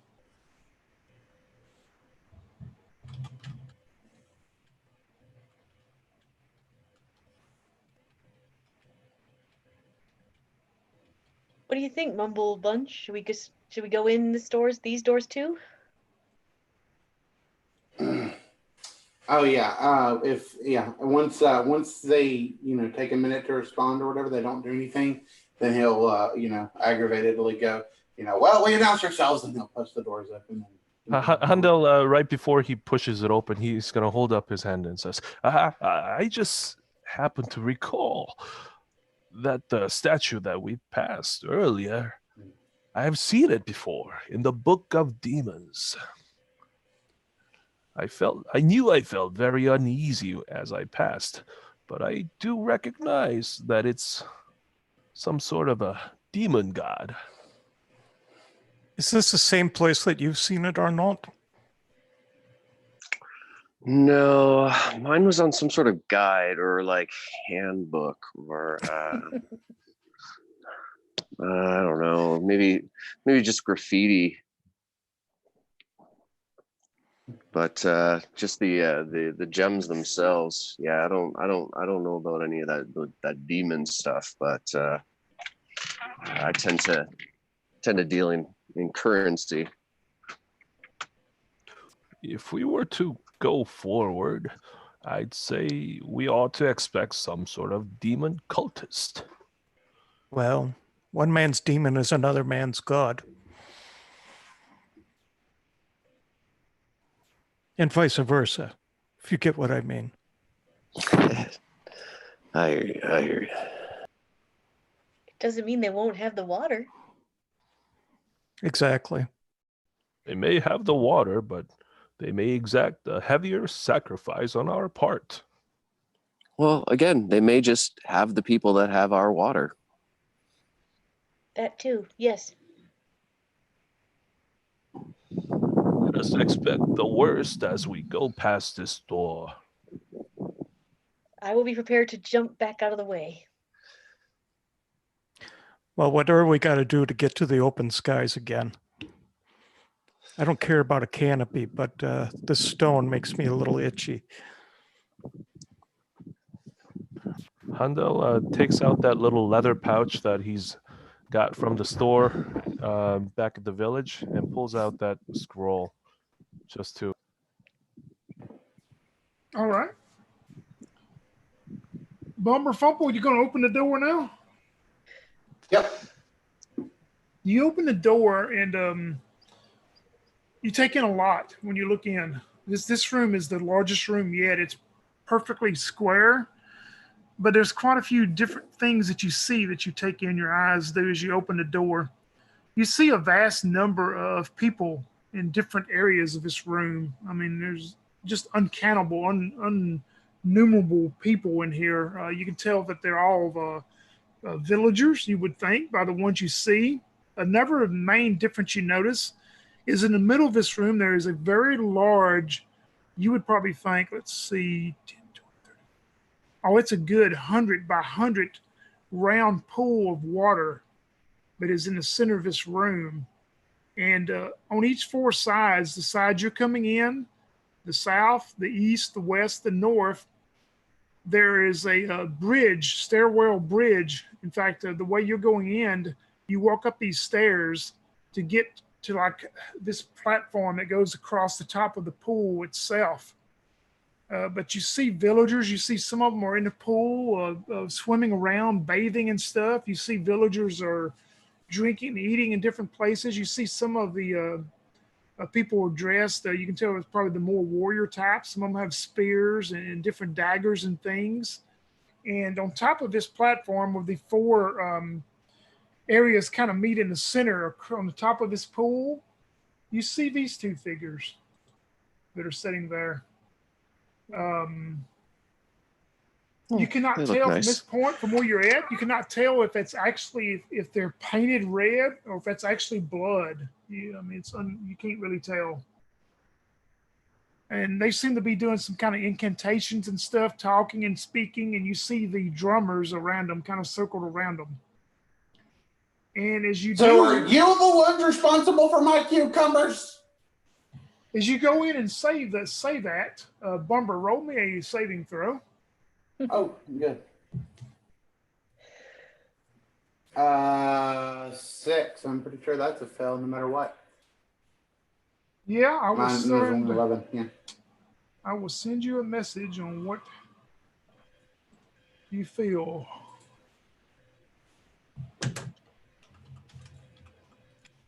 Elation and joy as they have cast grow on me. I hope that's what I feel.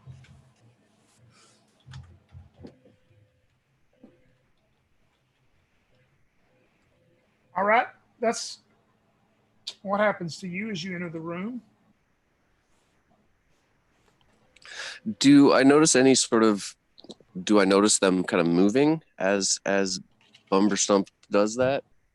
They actually, when he says that, they actually seem to be paying no attention to that area. No one seems in no one are all involved in these various activities. No one seems to pay any attention to Bumber's speech.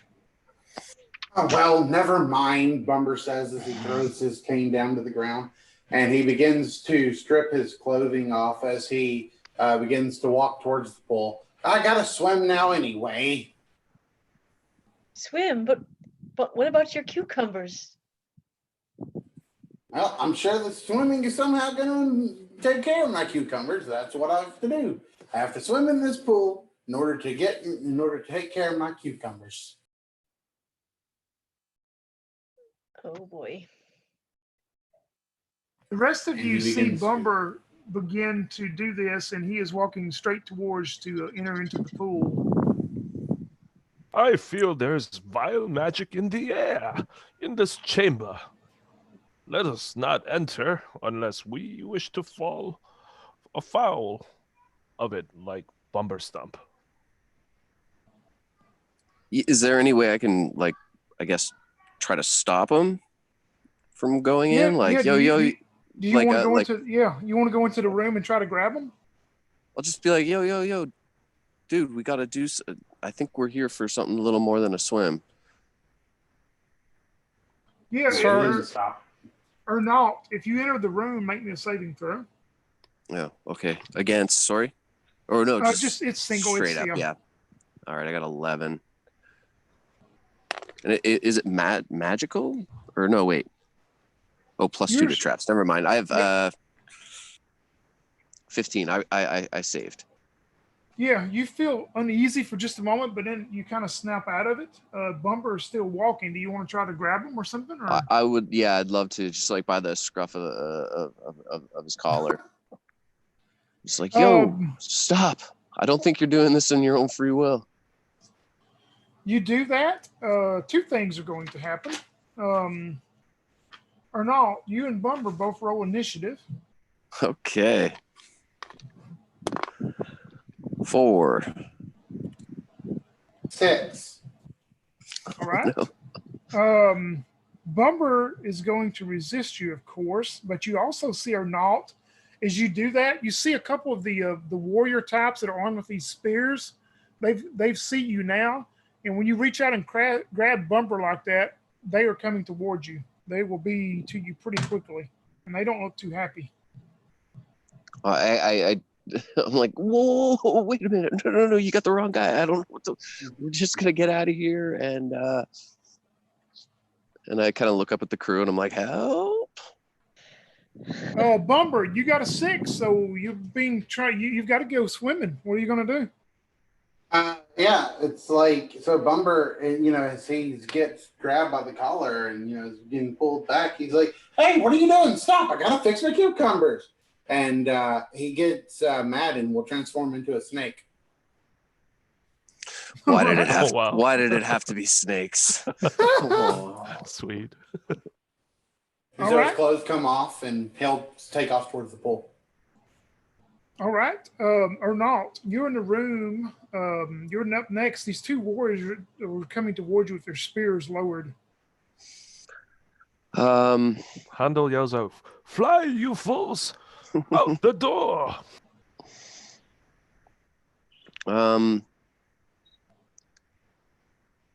So is there like the ground? What's the ground like?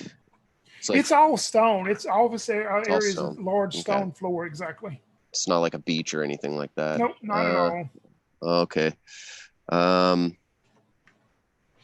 guess I will take.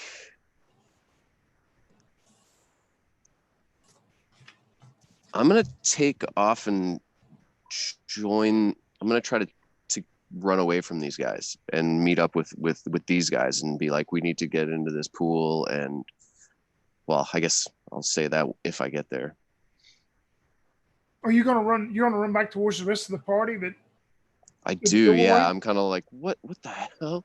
I just saw the halfling turn into a snake and go into the water, and these guys are coming at me. I'm like, whoa! I think you got the wrong guy.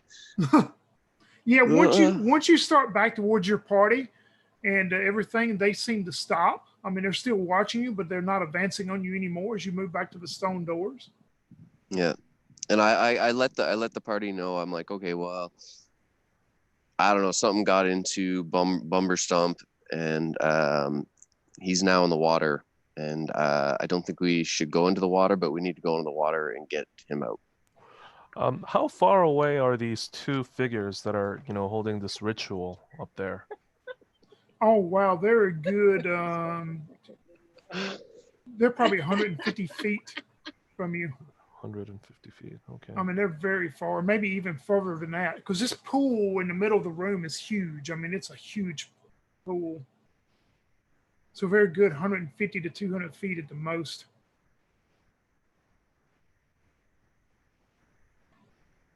Okay.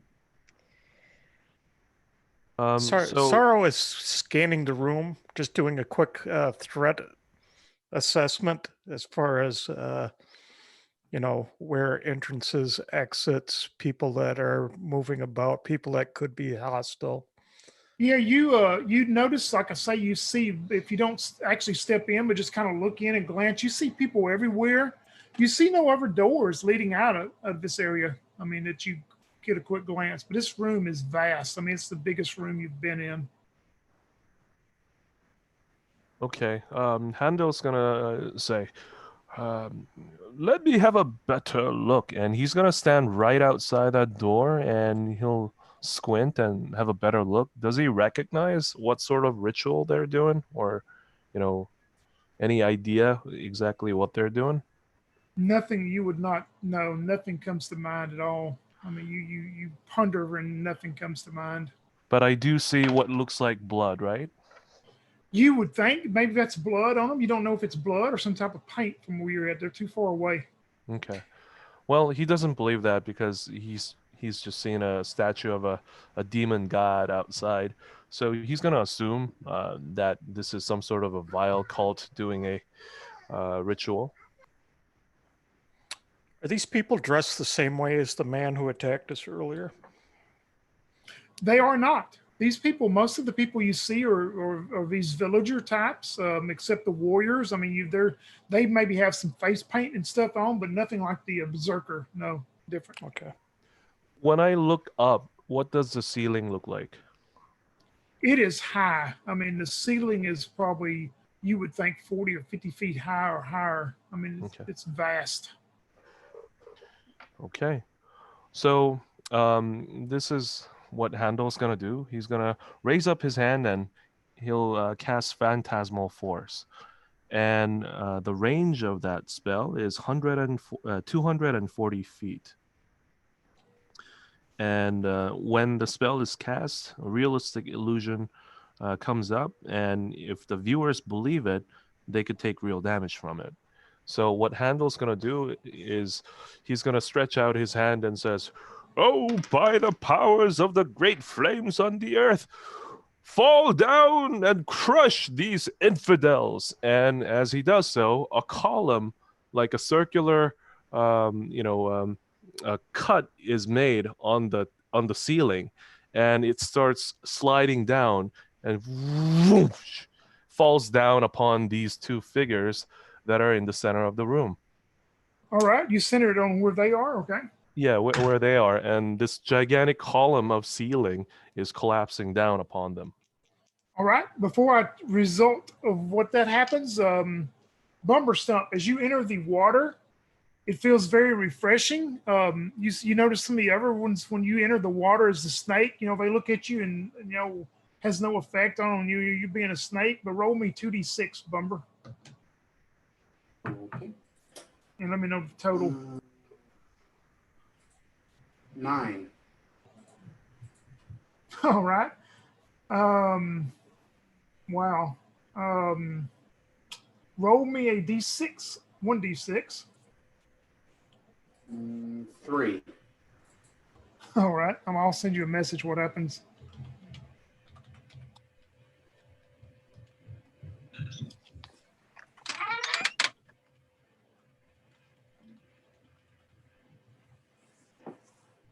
That's what happens immediately as you enter the water as the snake. Interesting. Oh, interesting. Handel, we'll get back to you as you crash the ceiling down on these two figures in the middle of the room. The ceiling crashes and appears to fall on them, and it appears they both ignore it. Has no effect on them. The people around them, some of the people around them, you see a bunch of them fall off of the deal like they're trying to get away from the crashed in ceiling. Is maybe it has some effect on some of the ones around them, but the two figures themselves, nothing happened to them. Wow. Cool. And they do not respond. There's no response from them. They continue talking and chanting whatever they're doing. Oh man. I think we're gonna have to go in and get them somehow. I don't know how, but I think we're gonna have to. Like go up to the people on the altar? Yes. And is that like the stairs lead up to the bridge, like a bridge that leads to that, Tony? Yep, you would have to go up to that stairwell and climb it and lead up to the middle where they're at. Okay. I'll climb up the staircase and looking down on the pool, I'm assuming. Yeah, when you go up, you're kind of over the top of the pool. When you enter the room again, make me another saving throw. I want to go with him. Oh, that is a 3. That is a 3. Okay, I will Yeah. start with you. I'm going to send you a message on what you feel. Okay.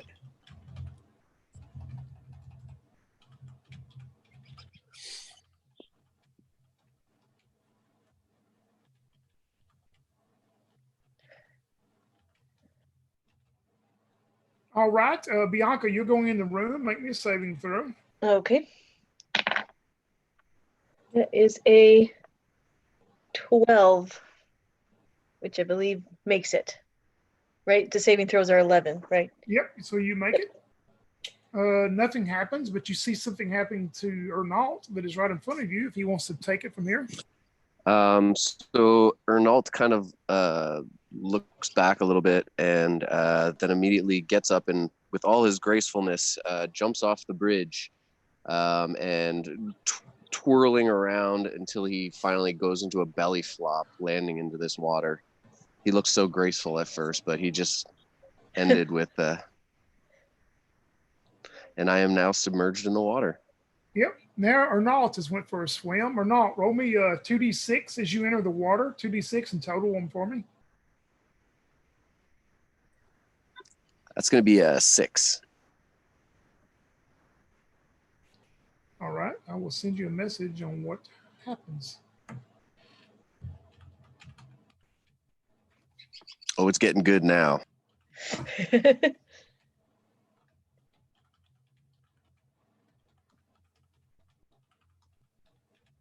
So with me being on the staircase overlooking the pool now, did the figures respond at all?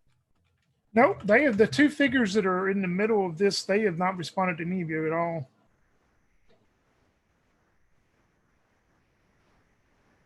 How close am I to them? They're probably 150 feet away. You're probably, say you move 40 or so. So you've got probably another 100 feet to go to get to them.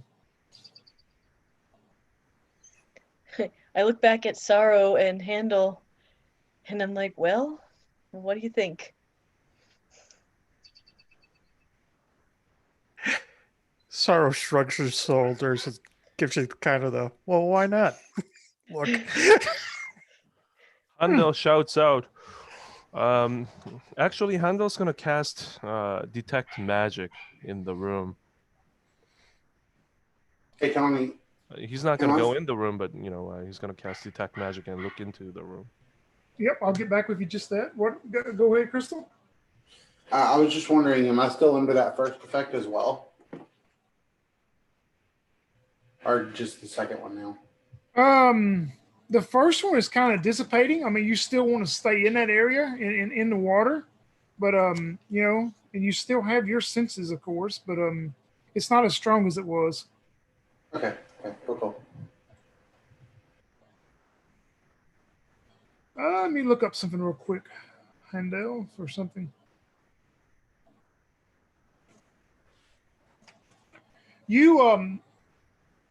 I will send you a message, Handel, to kind of give you what you sense about the range of that spell.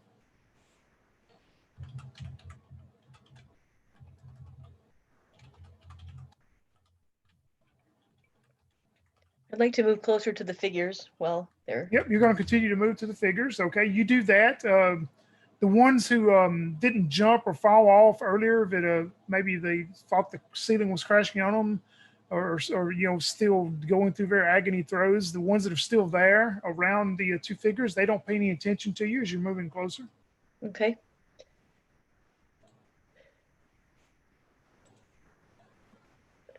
How far do you think I could throw something?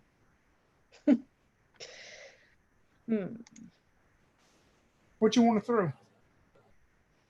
I have a water skin of lamp oil, 3 pints that I got from the random adventures table. I want to light that up and throw it at the two figures. Flaming. Yeah, it would be probably, we'll say the same distance as a dagger, 10, 20, or 30. If you throw it from 30 feet away, it'll be a -1 to your roll. If you do it at 20 feet, it's normal range, normal modifiers. And if you did it from 10 feet away, you'd get another +1. I'll do it from 20 feet away. You all right? You want to move up 20 feet and light up one of those deals and throw at those two figures? I do. All right. So I will roll here. Yeah, you move that 20 feet up, and the ones around them that are banging on the drums and the warriors that are standing there, they don't even seem to notice you. It's like they're in some trance or something. Well, let's try to wake them up. Yep, let's see if you can get it all stirred up for us. Oh my goodness, I rolled 18 on the dice. Yeah, that definitely hits the in that area there. Roll a d6 for the fire damage as it explodes amongst these two. Okay, 4. 4, okay. I will note that down. As you do that, those two figures stop what they're doing. They both look at you, and you can tell that you're close now. You can tell that is partially blood. Probably some of it is blood, and some of it's probably some type of paint or a mixture of berries or something they've made themselves, and put on them. But as you do, everybody roll initiative. Bumber, what did you get?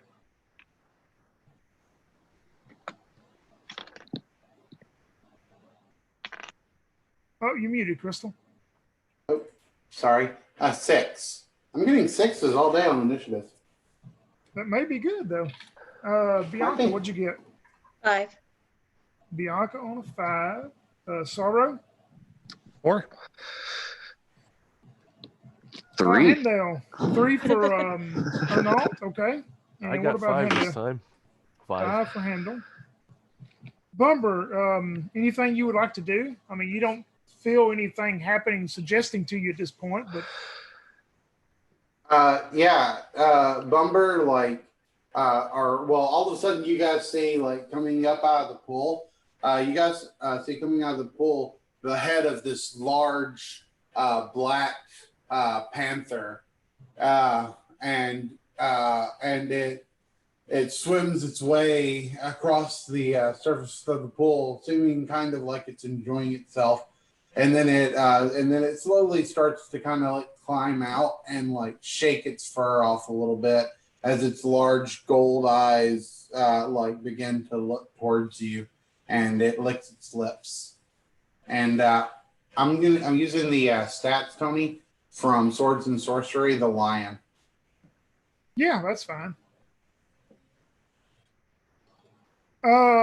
Bianca, we are up to you and Handel. I'll let you go first, though, Bianca, since you're right there by those two figures. They've turned and looking at you now, though. You've definitely got their attention. And you said it's partially blood on them. Yeah, you can probably tell it's a mixture of blood and maybe some type of paint deal mixed with berries, they've crushed up and stuff. Okay. I'm going to, hell, I'm here. I'm going to take my staff and try to like jump, because I can do a standing jump kind of behind the one with the hood and try to smack him in the head. Yep, you're going after that one. That works. You can try to do that. So acrobatics. Oh, I rolled a 3 that time. Yeah, and I'll give you a +1 to hit, man, with Okay. the other bonuses you have. Okay. 13, 14. That would be 15 to hit. Yep, that hits this priest. Okay. And 3 points of damage. Yeah, you strike into him. Wake him up some more to notice that you're standing there. He doesn't seem to like it at all. Handel, what would you do? Handel at this point, he's gonna shout, "Get out of the chamber! The pool is magical. There is something very wrong here." And he's gonna take a couple of steps back away from the door into the chamber, but basically hold the fort out there. All right, you're staying outside the door. Sorrow, you're staying there next to Handel and see all this going down. What do you want to do? She's going to stay in a protective stance with Handel. All right, sounds good. Arnault, you are swimming, and you still feel the urge to stay swimming. It is a glorious thing. Now, that second note that you sent me, is that something that I could utilize now, or yeah, you could actually utilize it at any point. That second part. So the closest guy to me, I kind of want to make a connection with him and say, like, you need to start getting everybody out of here, get everybody out of the pool, get everybody out of this place. You do that. He looks at you very puzzled at first, kind of puzzled when you say that to him. And he goes, "Oh, well, okay, if you say so." And he'll start, you see him start going to the groups around him, telling them to get out. And is there any way that I can take a shot at these two big baddies? You can, but you feel compelled not to. I just do a breaststroke, a beautiful, beautiful breaststroke. Exactly. Yes. We are up to the baddies now. They had a 3 also. The guy with the hood on, as you do that to him, Bianca, he turns and looks at you, and he reaches out with a hand that is covered in this blood and mixture of stuff. He reaches out, and he's going to try to grab you with that hand. Let's see if he's able to do that. And he does. And as it does, make a saving throw for me. Okay. 12. Yep. So you pass. You feel, though, when he reaches out and just grabs you, you feel sick. I mean, just like you're going to be sick. You'll only take 1 point of damage, and no effect of anything else right now. Okay. The woman that is there, she gets up and sees what you've done, and she walks towards you with this wicked-looking dagger, and she is going to try to stick you this dagger. You see something glowing on the end of it. She's going to miss, though. Man, I need to change these dice out. Yeah, she misses you with the dagger. Well, I'm very dexterous. I'm an acrobat. Yeah. Keep those dice, Tony. Yeah, I know. Man, they're doing terrible for me. The couple of the warriors that are standing there next to them, they snap out of it and see what you've done. They are going to try to jab spears into you. Oh, no. One of them rolled a nat 20, and the other one rolled a 19. So the nat 20, I did it. The nat 20 is going to do 9 points of damage because I double on a nat 20. So that takes 9. The other one will do 2 points. So you'll take 11 points of damage total as the two spears drive into you. I'm still up, but barely. And we'll go back to you, Bumbersnickel. I'm guessing he's feeling compelled not to attack. Especially the two, yeah, but the ones up there, I mean, you don't feel any compelled to attack them at all. But I also don't feel compelled to really attack my friends, right? No, you just kind of feel, and kind of a defensive. If somebody bothers you, you're going to defend yourself. All right. So Bumber Stump, the Black Panther, will kind of pull himself up onto the land and get near like a sconce or something, a little bit of warmth, and then he'll just fall over lazily on his side, like a big old Black Panther, poof, and then just kind of start drying off in the torch heat as he licks his big panther paw. Yep, you are doing that. Bianca, you are surrounded by all these foes now. What would you like to do? Yeah, and I'm not feeling well. Can I try and do a standing jump out of the circle and just take off running? Yeah, you want to run. Which way do you got? 4 ways you can run. You can run back south the way you come, where your friends are, or they're kind of everybody. You're all in the middle of this kind of like almost a cross-looking T deal, or not a T, but you could go east, west, or back north from here. I suppose I'll run back towards my friends. Yep, do your acrobatics to see if you're able to jump over these people first. Oh, yep, 2. Yeah, perfect. You're able to get out of the way of them striking you, you're pretty sure. Okay, and then I'll just try to. I stirred it up, and now I need to run away. Yep, you're headed back the way where Handel and Sorrow are at. And Okay. speaking of that, we're up towards you, Handel. Hando's gonna, say some arcane words, and he's gonna cast levitate upon himself, so that he'll All be able right. to control his movements up and down at will for next 40 minutes, I believe. Are you going to enter the room yet, or you're just going to stay there? Yeah, he's gonna stay there. He's gonna cast that spell and tell Bianca to run towards them. All right, you can do that. Perfect. Sorrow, what would you like to do? With Handel levitating, Sorrow's going to move slowly into the room with her bone halberd out in front of her, kind of motioning with her head for Bianca to come in their direction. When you enter the main area of the room, make me a saving throw. That is a fail. You feel compelled to do nothing but go swimming right now as you jump into the pool. Excellent. And roll me 2d6 and give me the total as you get into the water. 8. Oh, wow, this ought to be funny. I will send you a message what you...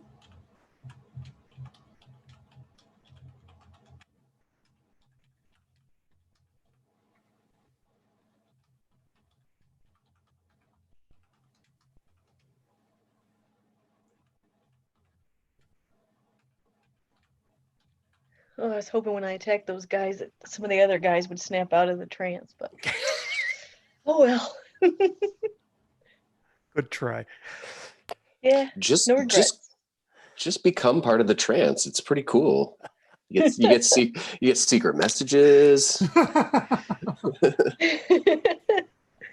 Yeah, that's what you feel as you're swimming around in the water there, Sorrow.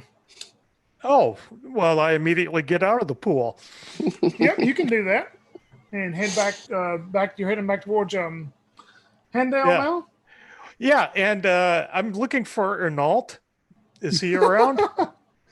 You see him still swimming right now as he's talking to some of the people in the pool. I whistle as loud as I can. I stick my 2 fingers in my mouth and blow. Ernault, make me a I'll tell you what, just roll me a d6. All right. That is a 6. Yeah, you're too busy. You hear the noise, but you don't pay any attention where it's coming from or who with all the people here right now. I'm like, yeah, it's just adding to the rhythm, you know. It's like when you're at like, it's like all the drumming and stuff, and then it's just like a whistle going, Like a rave. yeah, Excellent. Hey man, Nice. let's party. yeah. I just start doing the backstroke. Yep, and we're up to your naut as you're speaking right. to your new friends there in the pool. Yeah, And like you see some of them have started to exit the pool, you know, getting out of the pool, but they're all puzzled of why, but they're starting to do it. So with that, I'd like to get out of the pool, please. Yeah, roll me a make another saving throw. Sure. So that's 12 over 11. Yeah, you feel that you're able to get out of the water now. I mean, Yeah, I kind of like shake my leg off and get onto shore and just kind of look around. And I'm like, again, now I'm trying to like any of the people that have started to get out of the pool. I'm like, get everybody out of the pool. Get everybody out of here.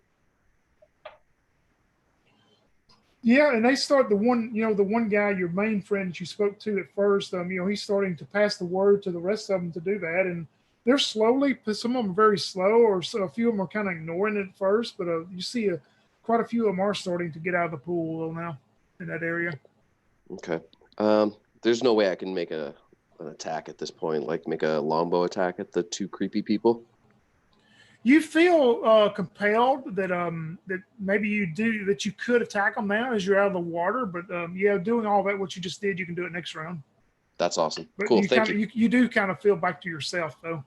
Oh, finally. I mean, not that myself is any better than what I was, but oh well. Cool. We go to them now. The ones up on the dais, up on the top of the raised deal is Bianca's left. They don't do anything. They don't follow you. They don't send the warriors after you. They go back to whatever they're doing. We're back up to the Black Panther bumper snickle.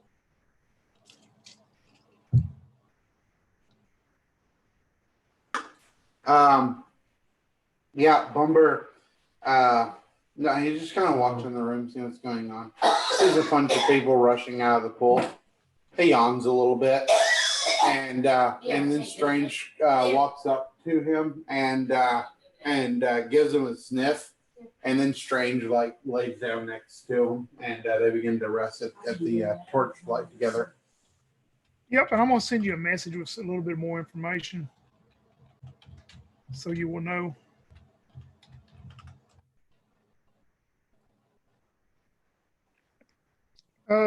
We are up to Bianca. You're still running back towards Handel, and Yep, still running. You've seen Sorrow come into the room, and now you see her like she was coming to help you, and all of a sudden she's turned around and headed back towards where Handel is. But you're moving that way. Handel, anything you'd like to do? Well, seeing that no one has imploded or anything like that, Handel's gonna say, well, perhaps it is best that I too enter the room. And he enters the room. All right, Handel, roll me a save. Make me a save. Come on, baby. 18, he makes it. Yep, you're able to fight off whatever effects it seems maybe some of the other people are under as you're entering the room. Anything else you want to do? He's gonna float up, but actually he's gonna push himself against the wall that's right next to the door, and as he does so, he's gonna basically glide towards those two creepy people, and if he's able to make it within 30 feet of them, he's gonna use the that scroll that he's been holding on to, the web scroll, and he'll cast that. Yeah, but with levitate, you can actually only go up and down. I don't think you can travel. No, he could only move up and down. He has to push himself against things in order to move laterally. Yeah, it's going to take some time to get. There's really nothing this is a big open room. I mean, there's really nothing to grab onto to push yourself if you levitate, unless you could go to the eventually, if you wanted to go to the top of the ceiling and get up there and like walk and push yourself along the ceiling to the middle of the room, you could do that. Yeah, he'll do that then. Yeah, it's going to take a little while, but you can do that. Sure, you're doing that right now. Sure. Yep. Sorrow, you see Arnault come out of the pool and is getting like back to his senses. You can probably, if you wanted to holler at him again, think that maybe he can hear you.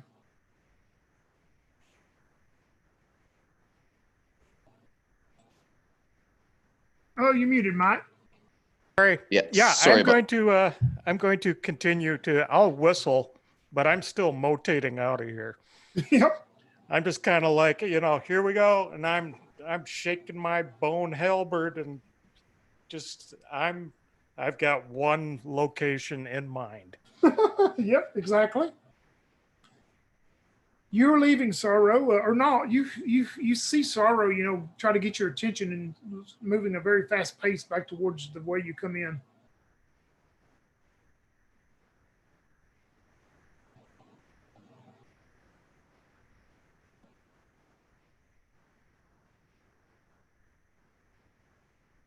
Oh, you muted, David, I guess. Oh, I'm sorry. So I'm out of the water now? Yep, you're out of the water, and you're just kind of preparing your bow, and then you hear Sorrow kind of whistle and get your attention, and you see her moving at a very fast rate back to the way that you come in. Yeah, I guess I see the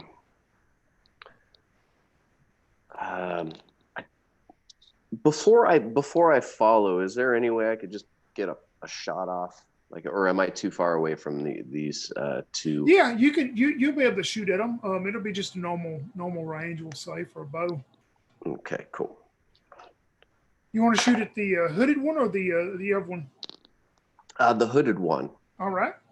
And I got a natural 20 plus 2. Oh, okay. So max damage and then roll a die damage. So max, whatever the max is for the bow, and So then roll a damage a die.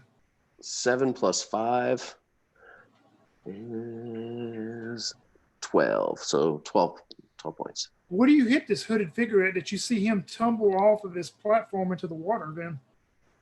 Oof. Do I see any sort of change in people's behavior at this point? You do not. You see him fall and stumble back into the pool itself off of his platform. The other ones that are up there around him, and also the other priest-like figure just continues doing what they're doing. It's like they paid no attention to it. Interesting. Well, I follow Sorrow. Yeah, I mean, she's moving high rate of speed to get out of here, it seems like. You start that way, okay. Yeah, I'm not moving at that fast a pace. We go up to the, excuse me, the bad guys. They don't do anything right now. Bumber, we're back to you.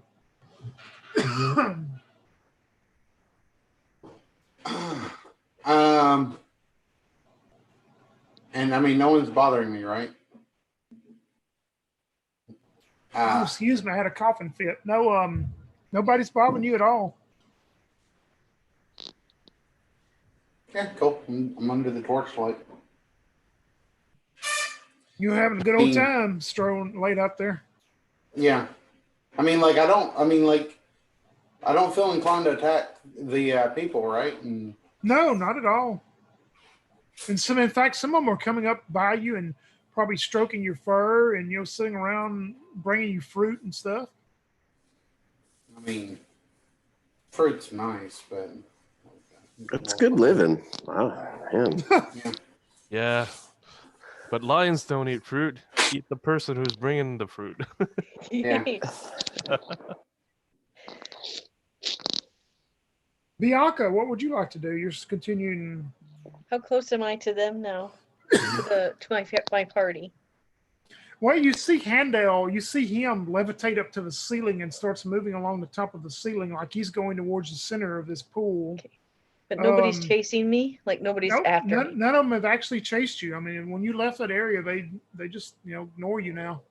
I don't know exactly how this works, but can I stop and use the bandage, or what did you say at the beginning? I'm sorry. You can, you can heal wounds. You could go back if you wanted to.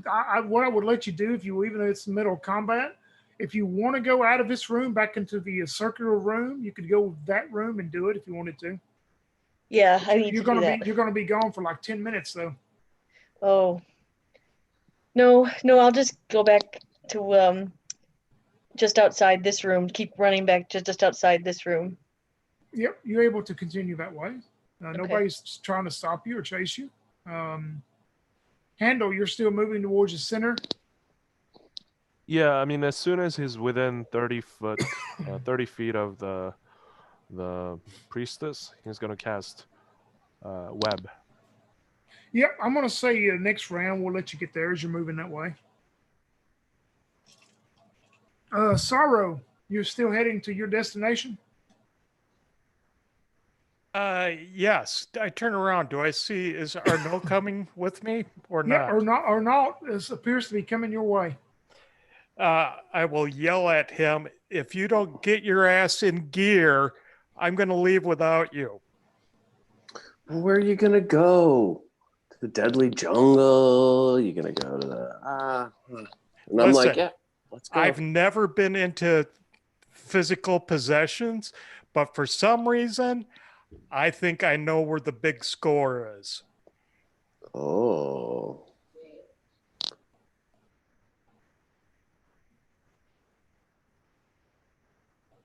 I'm sorry, or not. When Sorrow says that to you, make me a saving throw. Oh, absolutely. That is a 13, so mine's 11. All right, yeah, you don't, you're just kind of like, okay, it's up to you. Would you like to continue to follow Sorrow? I almost kind of want to whistle at Sorrow and just be like, hey, our friends are all here. Like, we gotta like get together and work as a team. Like, we got a teammate that's really hurt. Did you happen to see Bianca? She's Do you want to messed split this up. 2 ways or 5 ways? Oh no. Listen, man. I don't believe a word you say. You wouldn't know about a good deal or a good haul if it was like put under your nose. Oh, that's call okay. bull- That's why I call- need you. I need I you to call be bullshit. here. Do I still And I kind believe of stand. this? I kind of stand my ground, and I'm just kind of like, wait, and I want to try to figure out what's the best way to get to like the rest of the party. I lost track of the halfling. They're now a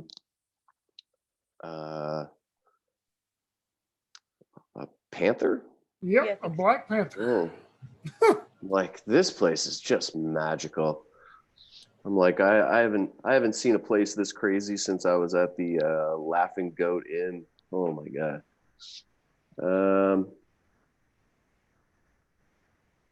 Is it my turn? Yeah, I mean, you can continue to move or do whatever you want to at this point, as you've kind of had that conversation with Sorrow. I'd like to just take another shot at the priestess that's at the.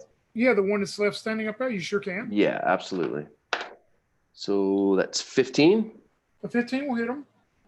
Okay. And that's for 6. Yeah, arrow strikes into this other figure up there. It strikes into them pretty well. They just kind of turn and look and kind of flinch it off. I mean, you definitely hit and damage, but nothing else happens. It is up to them now. They continue doing what they were doing up there. All the people in the pool, some of them are still getting out.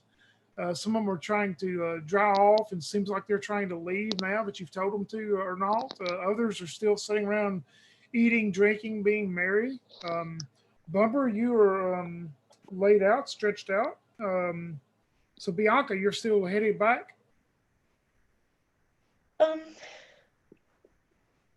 Am I about where Handle is now?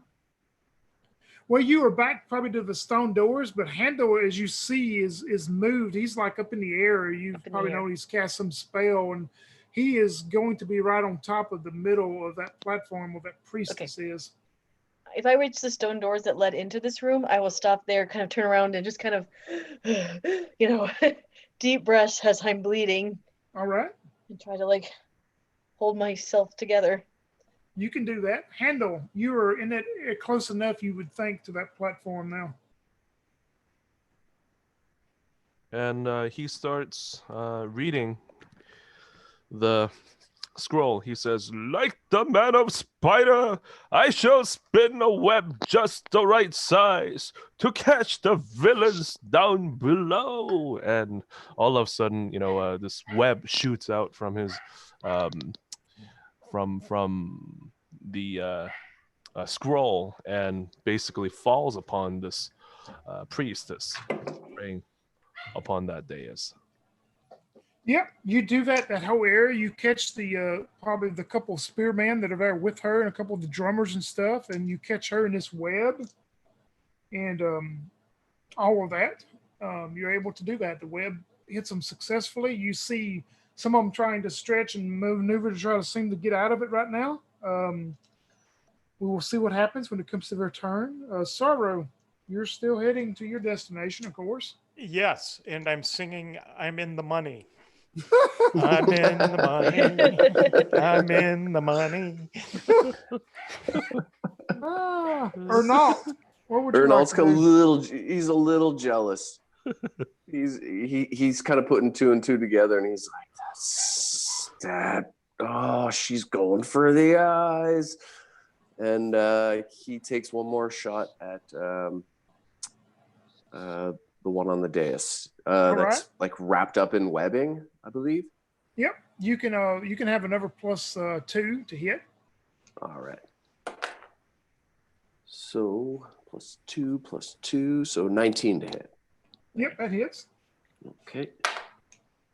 So for 5 points of damage. Yeah, you strike into that priestess again with another arrow, and she kind of stumbles in the web, and she's stuck in this web and stuff. You can tell you definitely hurt her. We are up to them. You see, let's see, 1, 2, 3, 4 other of these warrior types that are in the area run up to this platform, and they look towards where you are, handle in the air, and 4 of them are going to shoot arrows at you. And 1, 2, 3 will hit. Oh, man. Take 3, 5, 11 points total damage as 3 arrows strike into you. That's terrible. I'm still hanging in there. 1 hit point. Yep, 3 arrows strike into you in the air up there. 1 HP. As they do that. Or not, you see a couple of the villagers around you. You kind of see that they've seen what you've done with that bow. And they grab like some clubs and start running towards you. And they are going to strike at you with these like wooden clubs. One of them will hit for 4 points or not. Oh, my favorite point amount. We are back to old Bumper Snumple as Bumper Panther is laying there. You don't feel compelled to do anything, Bumper, unless you want to. He sees the wizard, cast web all over this priest, and he thinks back to when he wrapped that guy up in web when he was a spider, and he says to Strange and Animal, he stole that move from me.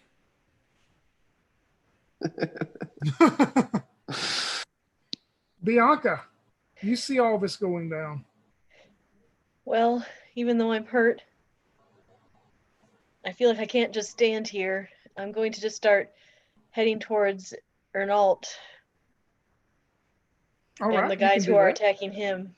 Yeah, you can get probably to them next round, you would think, as you're maneuvering pretty fast. Okay.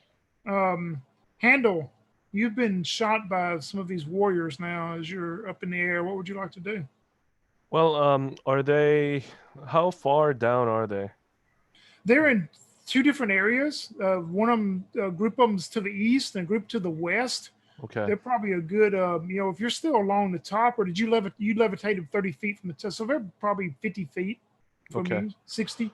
All right. He's gonna cast sleep. I don't know whether if it's gonna be wide enough an area to encompass all of them, but at least one group he's hoping to. Yeah, you could you know. target one group, you would think. Do you want to do the east or west? Which ones have more bows? There's pretty much about the same on each side. Okay. Well, he's gonna choose the one on the west. And All right, you're cast casting sleep in that area, yeah. Yeah, and then um, and as soon as that's done, I mean, could he cast and move, or is he pretty much stuck? no, you can maneuver after that if you want to. You cast sleep in area. Roll 3d6 for that amount. Okay. 3d6. Yeah, I got 6, 12. I got 12. Yeah, you see about 12 people go down, including the bowmans on that side, and other villagers that are in that area. You see them just all fall and crumple down. A couple of them probably fall into the swimming pool itself. Yeah, as soon as that's done, he's gonna push himself, in the direction farther away from these bowmen. Like basically crawling, upside down on the ceiling as All quickly right. as possible. Yep, you're moving back kind of towards the entrance, probably. Yeah. All right, you can do that. Sorrow, we know where you're going. Yep. I cannot wait to get into a corset and brand new shoes and house, and I'm going to have livestock and all those other things. Ernal, you've been surrounded by a couple of these guys with clubs. One of them struck into you. The other one missed you. What would you like to do? To be honest, I'd really like to just make another bow attack on The priestess, okay. Yeah. You can do that and still have the +2 since they're encapsulated in the web. All right. 7, 8, 9, 10, 11. 11. 11 will miss them. Yep. It gets caught. Your arrow gets caught in the web somehow. Nice. Let's see. We'll go to them. The ones that are caught in the web are not doing nothing. They seem to be struggling, trying to get out. 2 bowmen are going to shoot at our wizard and see if they can bring him flying out of the sky, maybe. No. They both rolled 19s on the die. Jesus. No, Handel. You'll take 8 points of damage, Handel. He yells his classic line, "Fly, you fools!" and he falls out from the ceiling. Yeah, and then you're going to that already put you what, -7? Yep. I think Yep. then you're going to take as you fall and hit. Let me see if you fall into the pool first. Nope, you fall into some stone, unfortunately. You hear a sickening crack. 17 more points of damage from the fall. Oh no. You hear a sickening crack as the limbs basically explode out of Handel. You see him shattered into pieces. Yep. Per Handel is down for the count.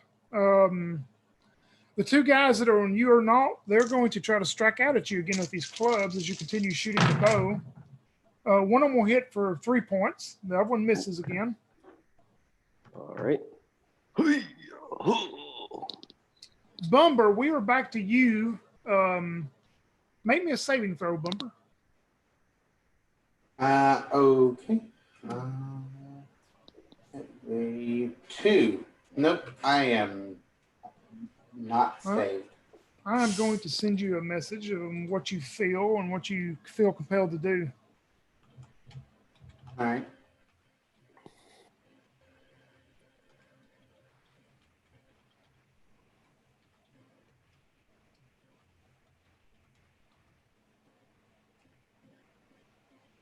And if you want to act this time after you hear that, you can. Okay.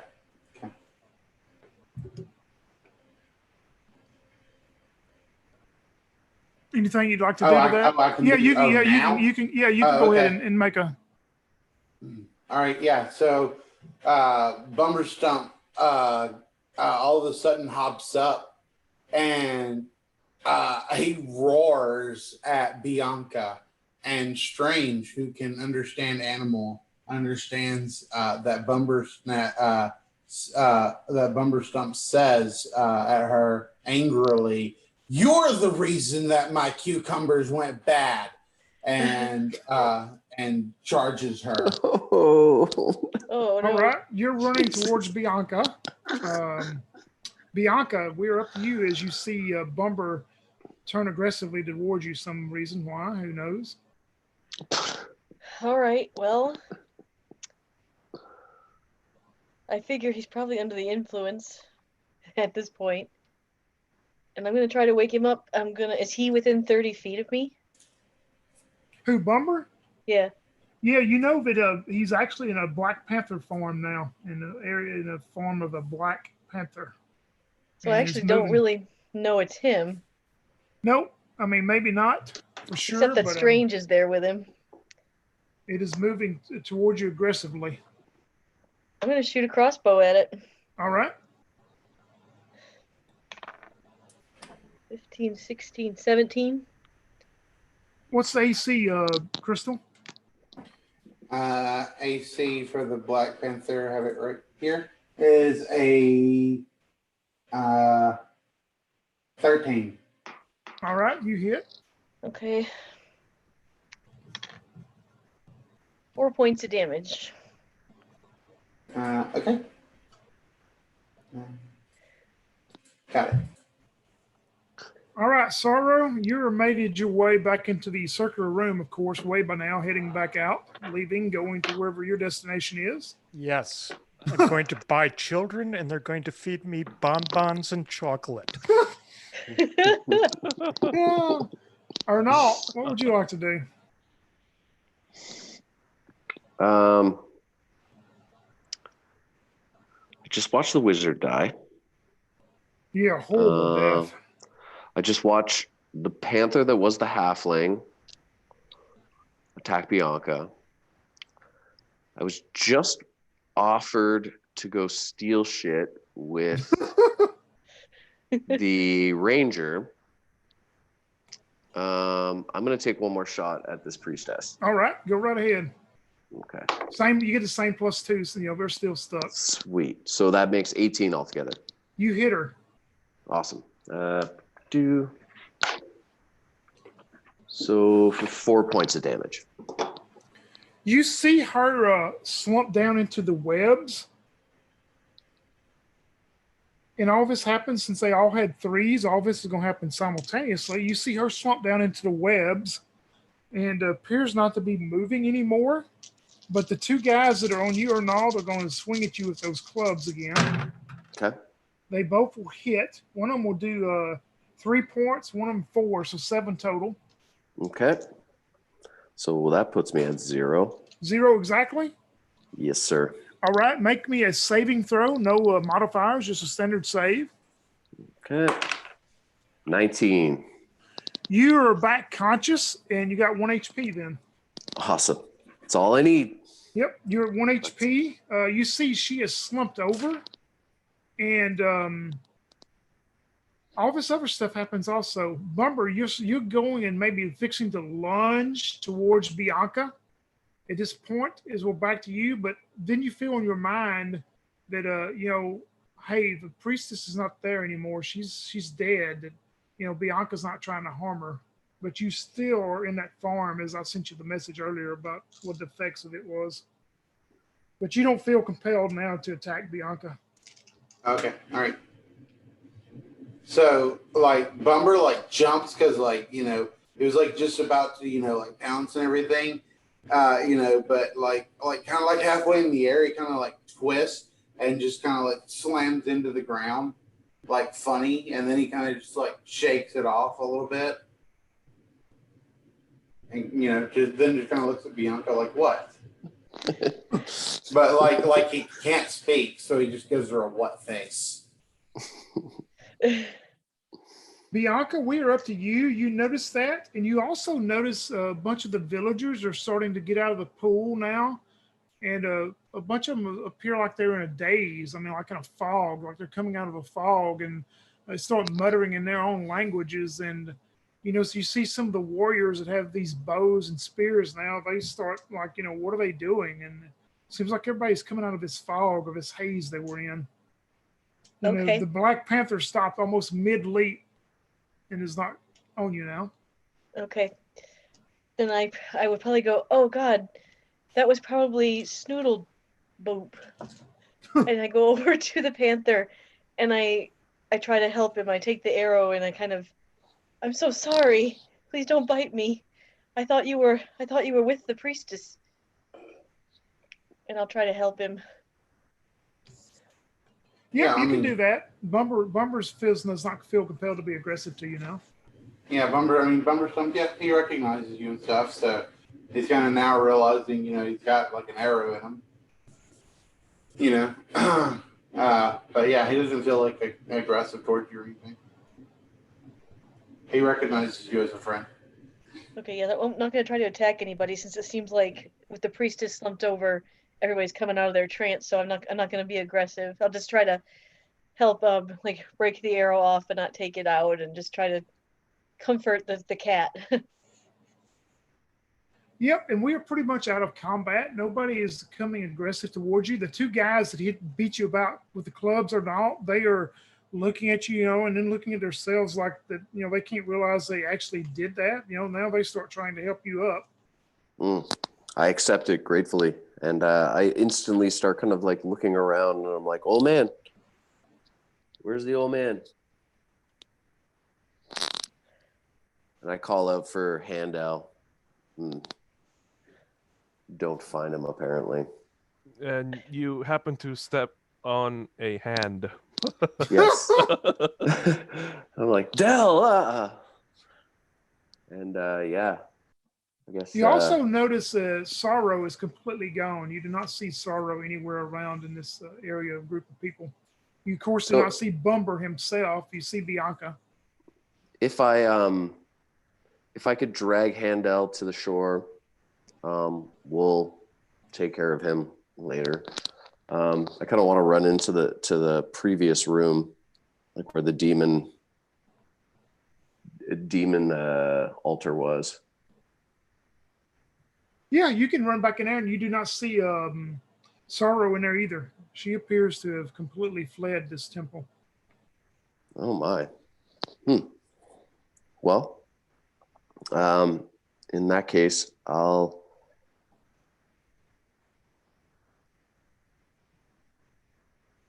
this point, I guess we should ask some of the locals what the heck's going on.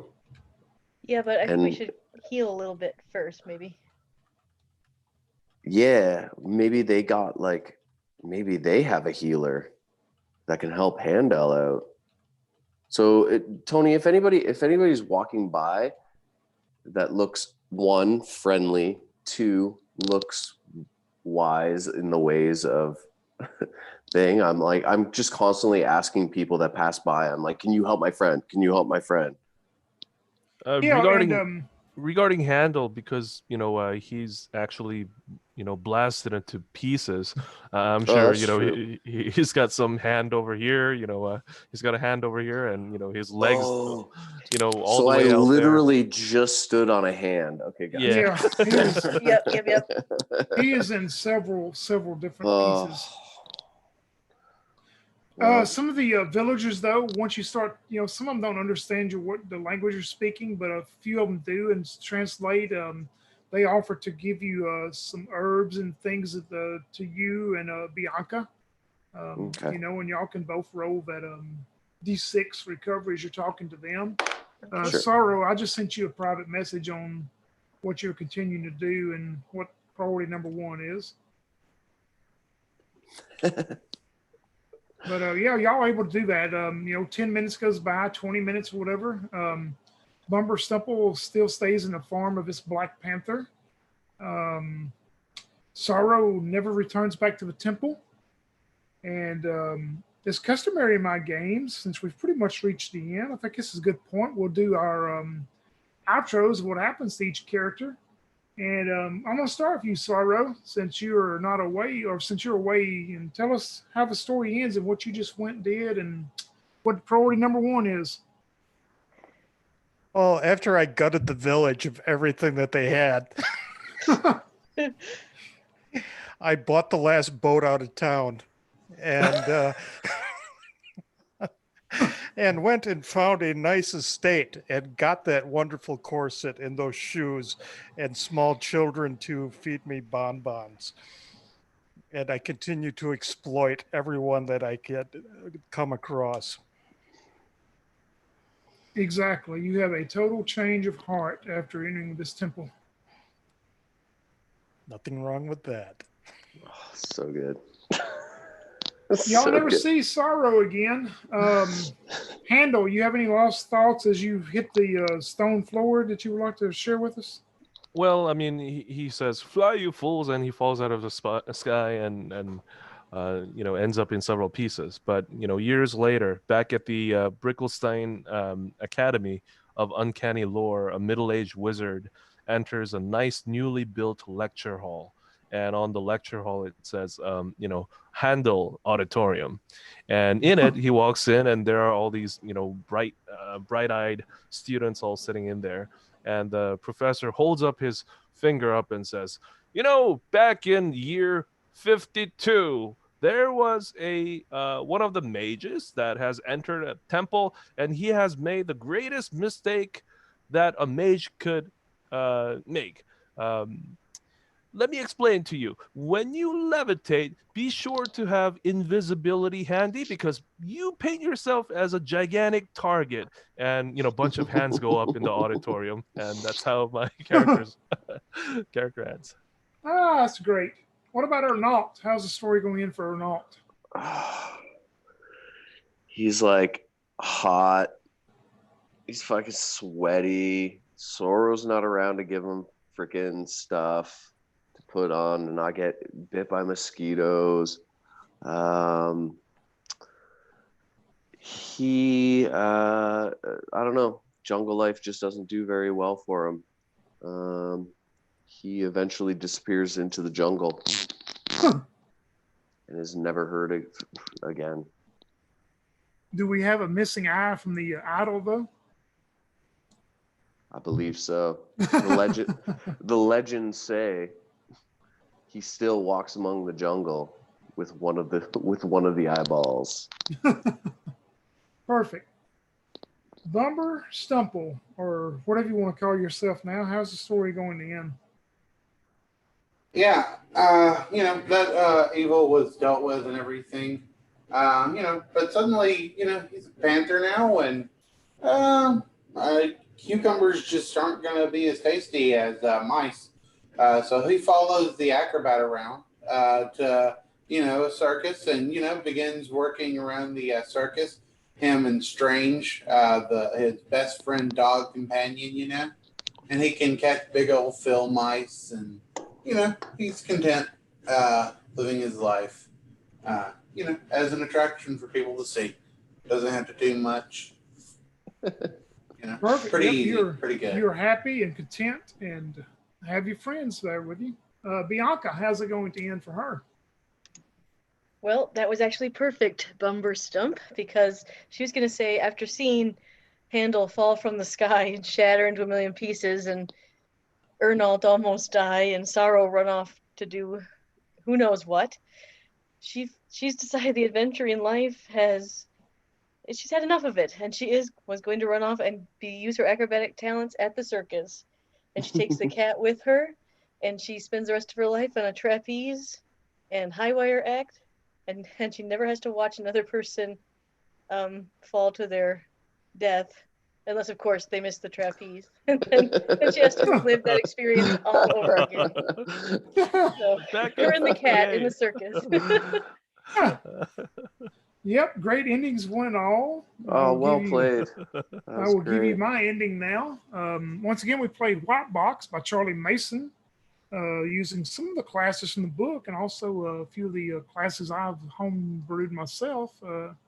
This was called The Forgotten Price, was the name of this adventure. The story ends pretty much as y'all say. You would have discovered by us talking to some of the villagers and maybe doing some, you don't have Handel there with his intelligent mind, but you would have discovered that the lava flow had went and permeated in this underground spring of this water somehow, and it poisoned and polluted that pool and that water, and was causing all these different weird effects. Is what you would have found, and you would have found the couple of the priests and priestess from the village there. It corrupted their minds, and they were up there continuously keep it going. But once they were taken care of, and not too long after, all the effects seemed to go back to normal. You're able to, any of you that go back are able to take the water back to the academy if you did that or wanted to do that. Of course, Sorrow is long gone. You would have to wait for a boat, as Sorrow took the last boat out of China. But everything happens the way you said. I would like to thank everybody for playing. Crystal, Nikki, Mike, Young, and David. Thanks for Thank having me. you.